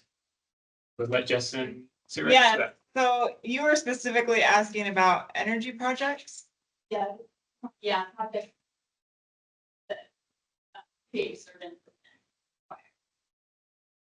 Yeah, and it varies. It can come from private industry. It can also come from the field office itself in order for them to make those connections for that seed post. But energy isn't as much something I deal with in the Great Basin as in Southern Nevada. But for post fire, a lot of that is coming from the seed warehouse. Yeah.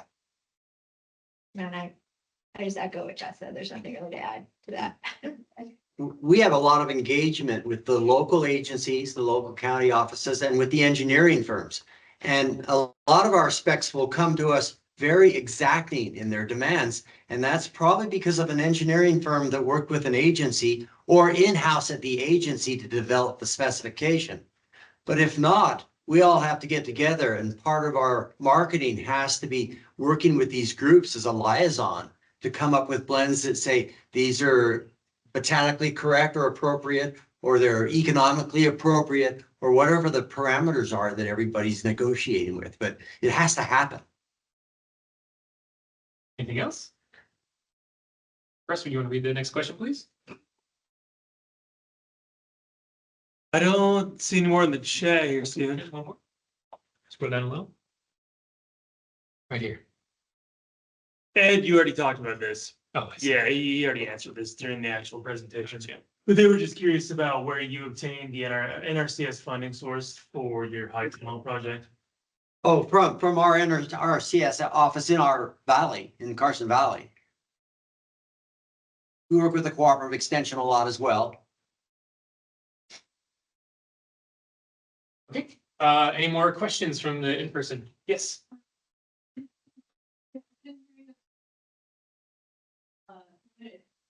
It's seed that's adapted to, I guess, climates that are a little bit warmer or from a little bit lower elevations, from different areas than they currently are adapted to in order to mitigate like the effects of the changing climate. Do you know about existing efforts in that regard and what the success has been like? We're going to actually direct you to Kathy in the back of the room, who's defending her thesis on that exact topic tomorrow. We're gonna have Kathy come on up. It's a brief preview today. Yeah. You're back. Can you repeat the question too, please? We can. Yes. Are there? Would you want to go ahead and cover that, Kathy? You probably know. Speaking to climate adapted materials, yeah. Yeah, are we matching climates and using those seed sources to match for potential future climates?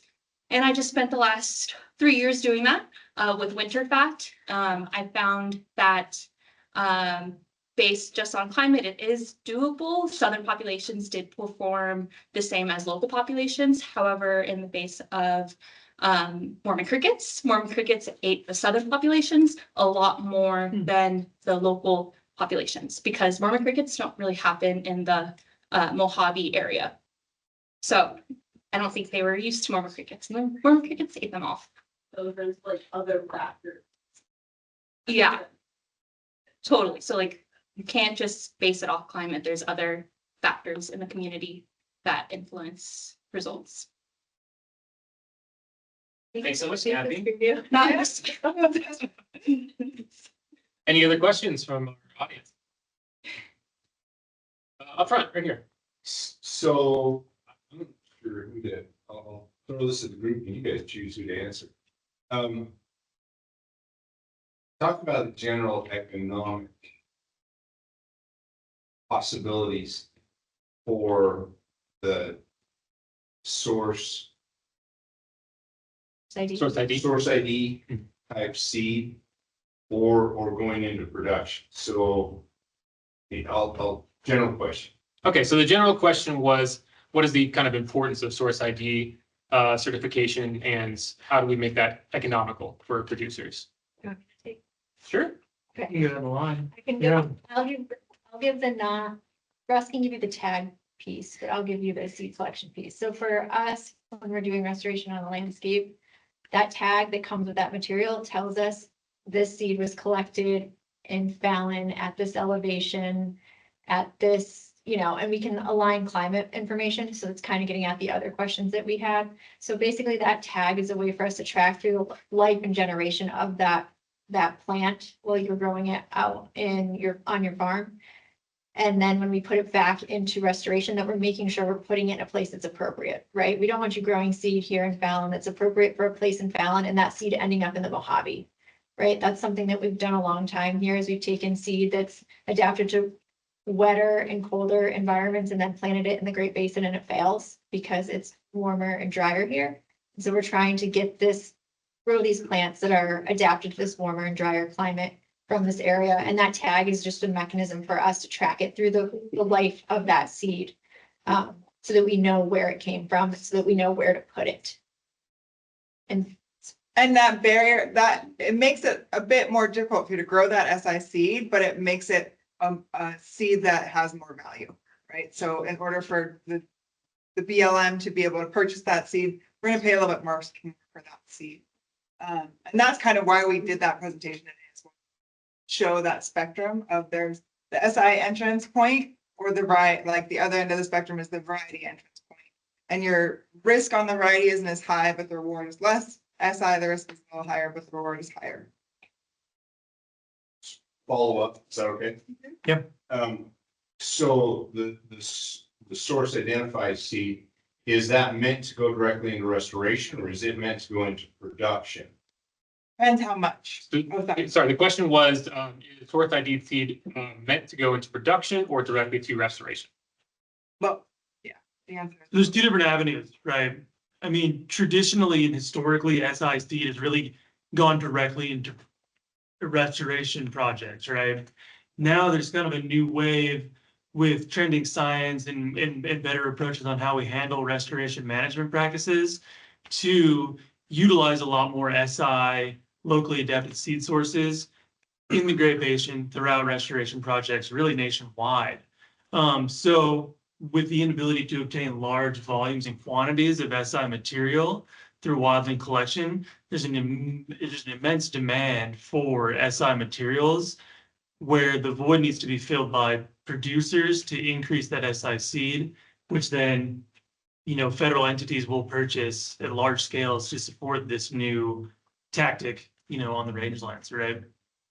I think Ed's presentation did a great example of that, where you can use collection as your way to get SI seed and then turn that over to projects as a way to make money in the industry. You can grow it out from a smaller amount of seed that through one of these mechanisms that we spoke of today. And then that provides more seed for us to be able to use in projects and also allows you to have the source that you planted for future years. To a lot of our markets, if they want to know where we got the seed from and we don't have certified seed, we do have photography, we do have our ArcGIS GPS locations, and we have our permits for where we collected the seed on the public lands. So when we're selling in-house, that's great. But for the commercial markets, we may not be as tight on the requirements, but we have a lot of record keeping that goes with it. And with the people we've worked with all these years, we have a lot of trust. Any other questions? Yes.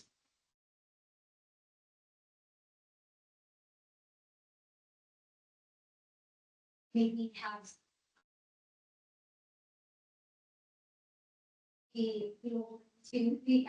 the output. So I'm curious, how do you determine like what seed you're providing growers? Do they determine that, or is that based on maybe some of the needs from people like myself that need lots of seed? Right. So the question was, we have several programs here at the NDA that provide seed to producers that we talked about earlier. The question was, how do we decide what seed ends up being introduced into those programs? And so we work with a lot of the folks that are up here right now. There are restoration managers. And so I directly am in contact with them, and they let me know exactly what priority species and what seed zones are a priority to them. So we take that information and we do the best we can about how much seed that we can get per species and per seed zone. And that's kind of how we establish those. For our foundation seed program, we do have a list that producers can go ahead and choose which seed they want to work with off of. And we have that already in-house. Now, our contracted programs, we have a short list of species that we would like for producers to work with. However, we don't know what seeds out there in at that point, right? So we'll have to get that information from them. And then after that point, we will tailor make a seed order to get the best seed that we can for their seed zone with the species that they want to work with. Okay.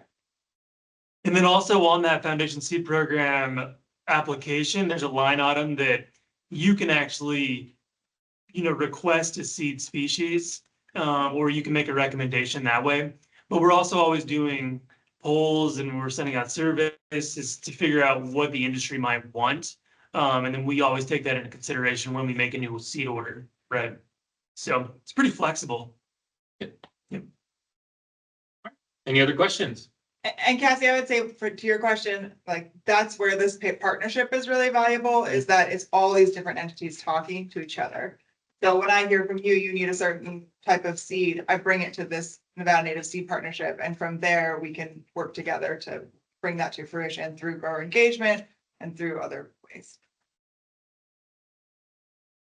Any questions in the chat? Nothing online. All right. Any other questions from our inline?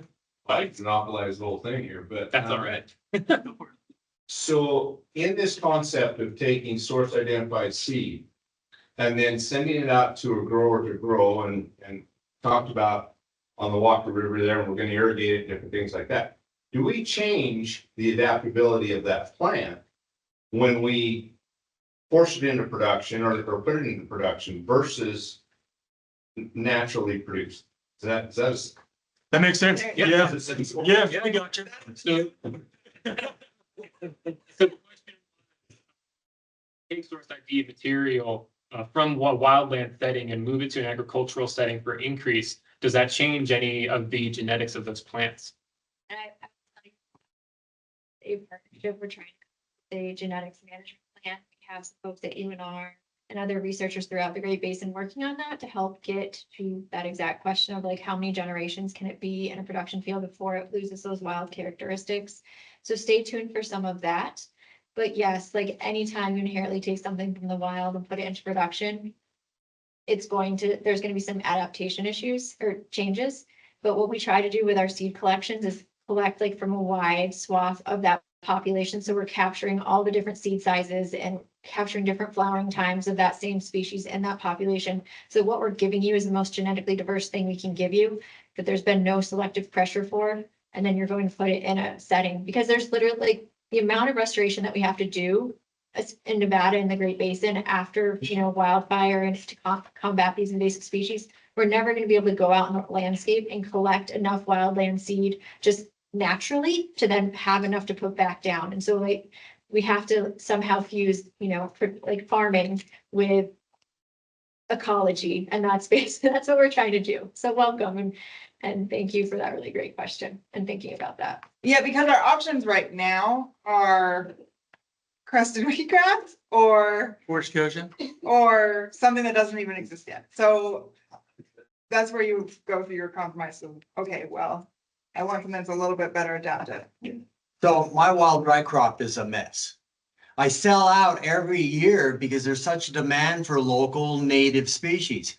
But I have 9 rows that I collected seed all along the Sierra front, and I have 3 rows of Magnar, and I put them in a big blender together, and it's my special variety.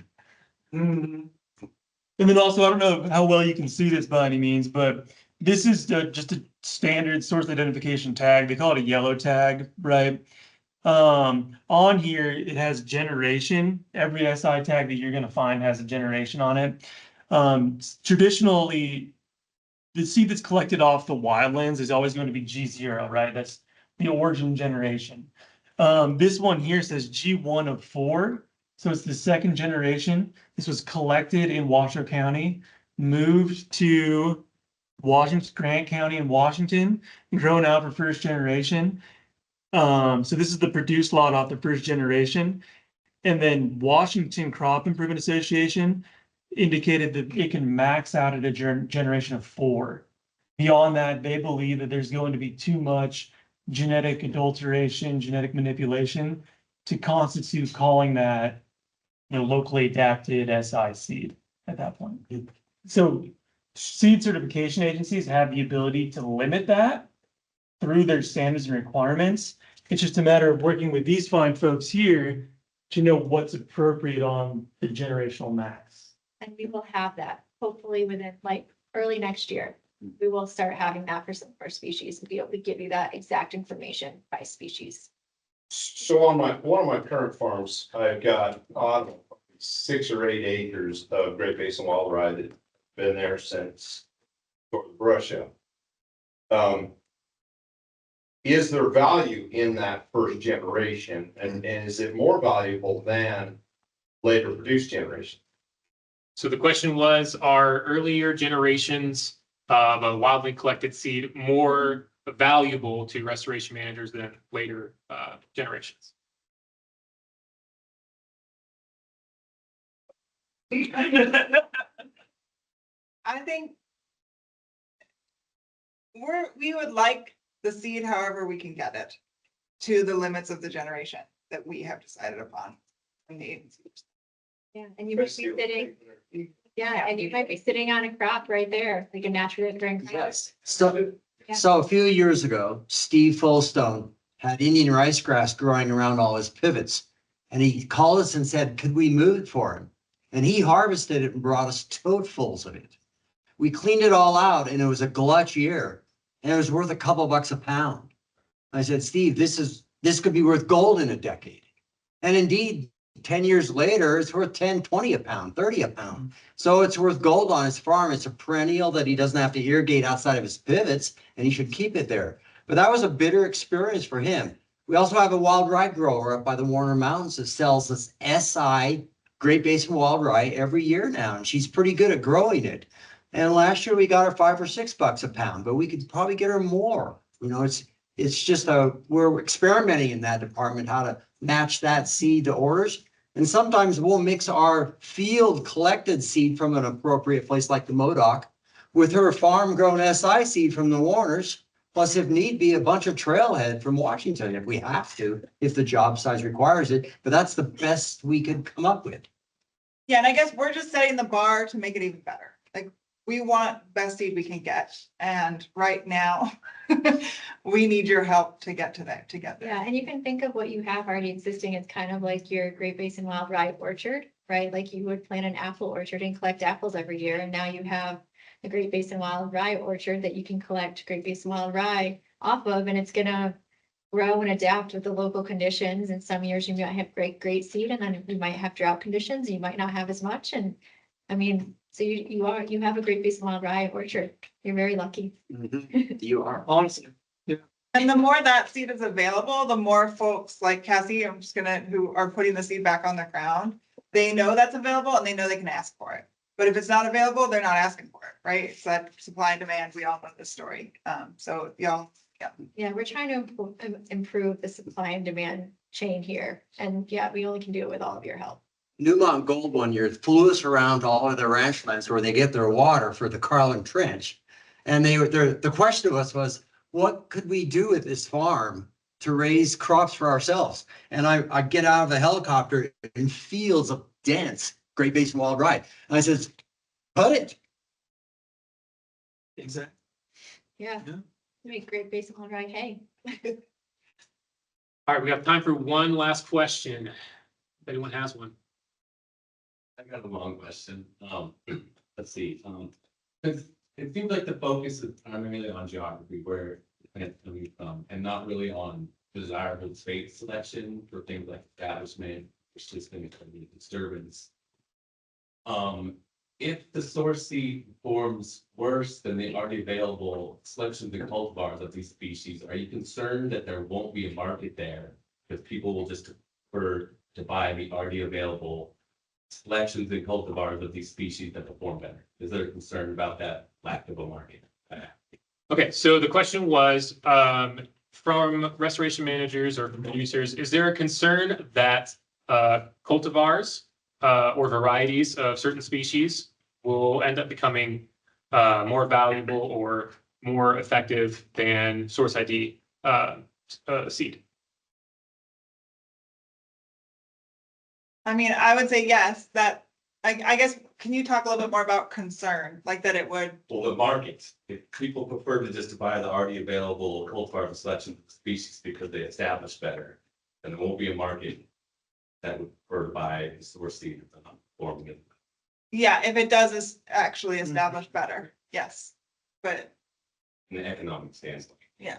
I think economically, but we're thinking, we're trying to come at this both ecological and economically. And so I think we're learning a lot right now and we're trying a lot of things. And that's again, why we're trying, to get some of this help from local producers to really figure this out. And there is, I think maybe some wild collections are better than others, right? And so there's some research going on at UNR to help figure that out, which ones are going to have a higher rate of success, which ones are going to have designated seed set, which ones are going to perform well and, have desirable root traits or whatever to help them establish. So there's a combination of ecological, science research also is a piece in this, right? And so it's kind of, we're the big group that's trying to mash all of these different things together. And it's going to be a trial and error situation, but we're doing the best we can.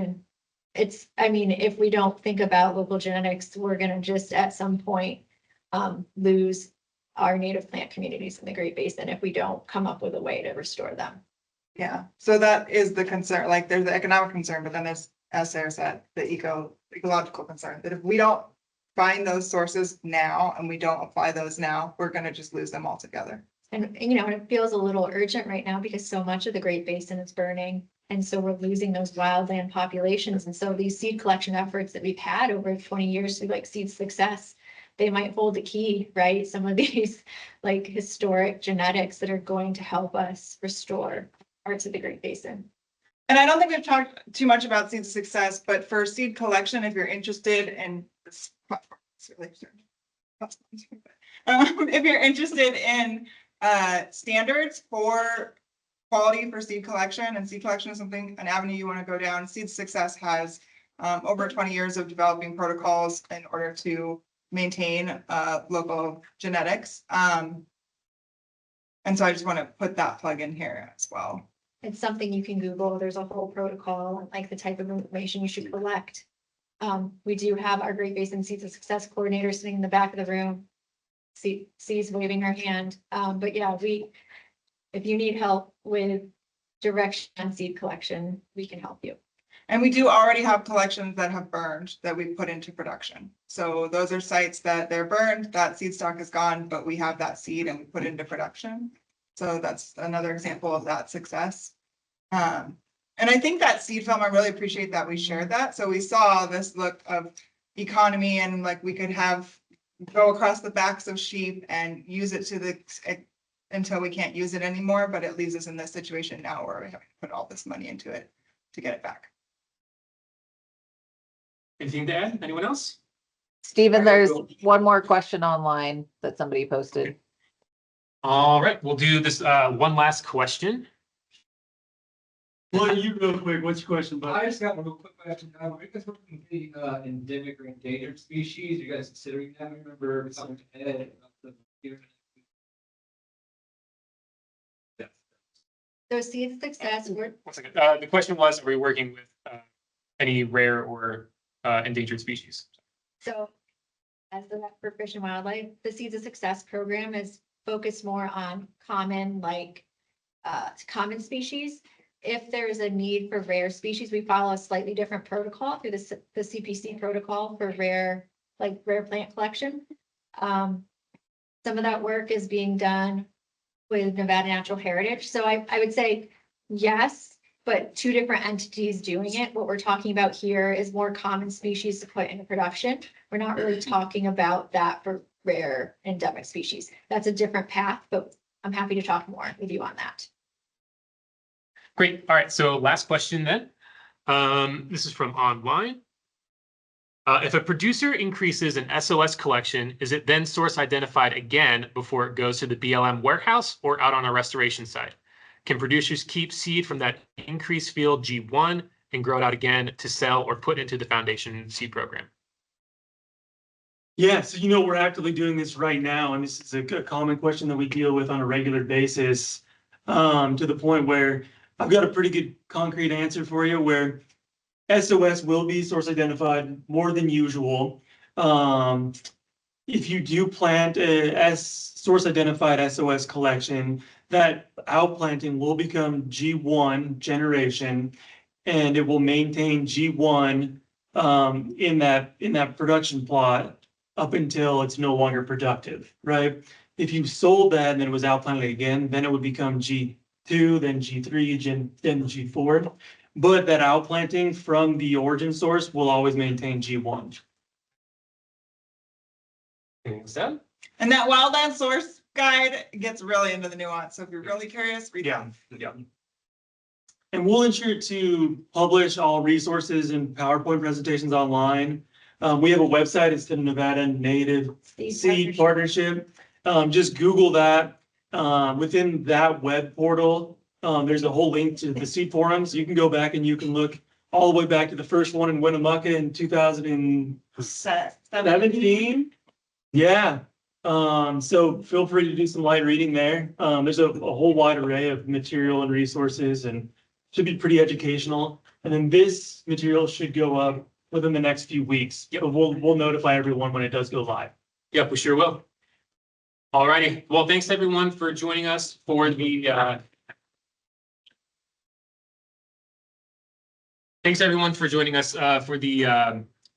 presentation portion of the forum this year. I want to say give a big thanks to all of our presenters and everyone that decided to join us. I'll go ahead and remind everyone that is online. This is the end of the forum for y'all.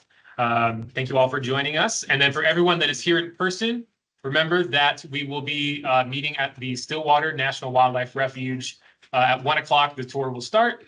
That should give you about 45 minutes or so to get over there. Keep in mind that it does take about 20 to 30 to get there as well. So if you're planning on joining, please do keep that in mind. Anything else? All right.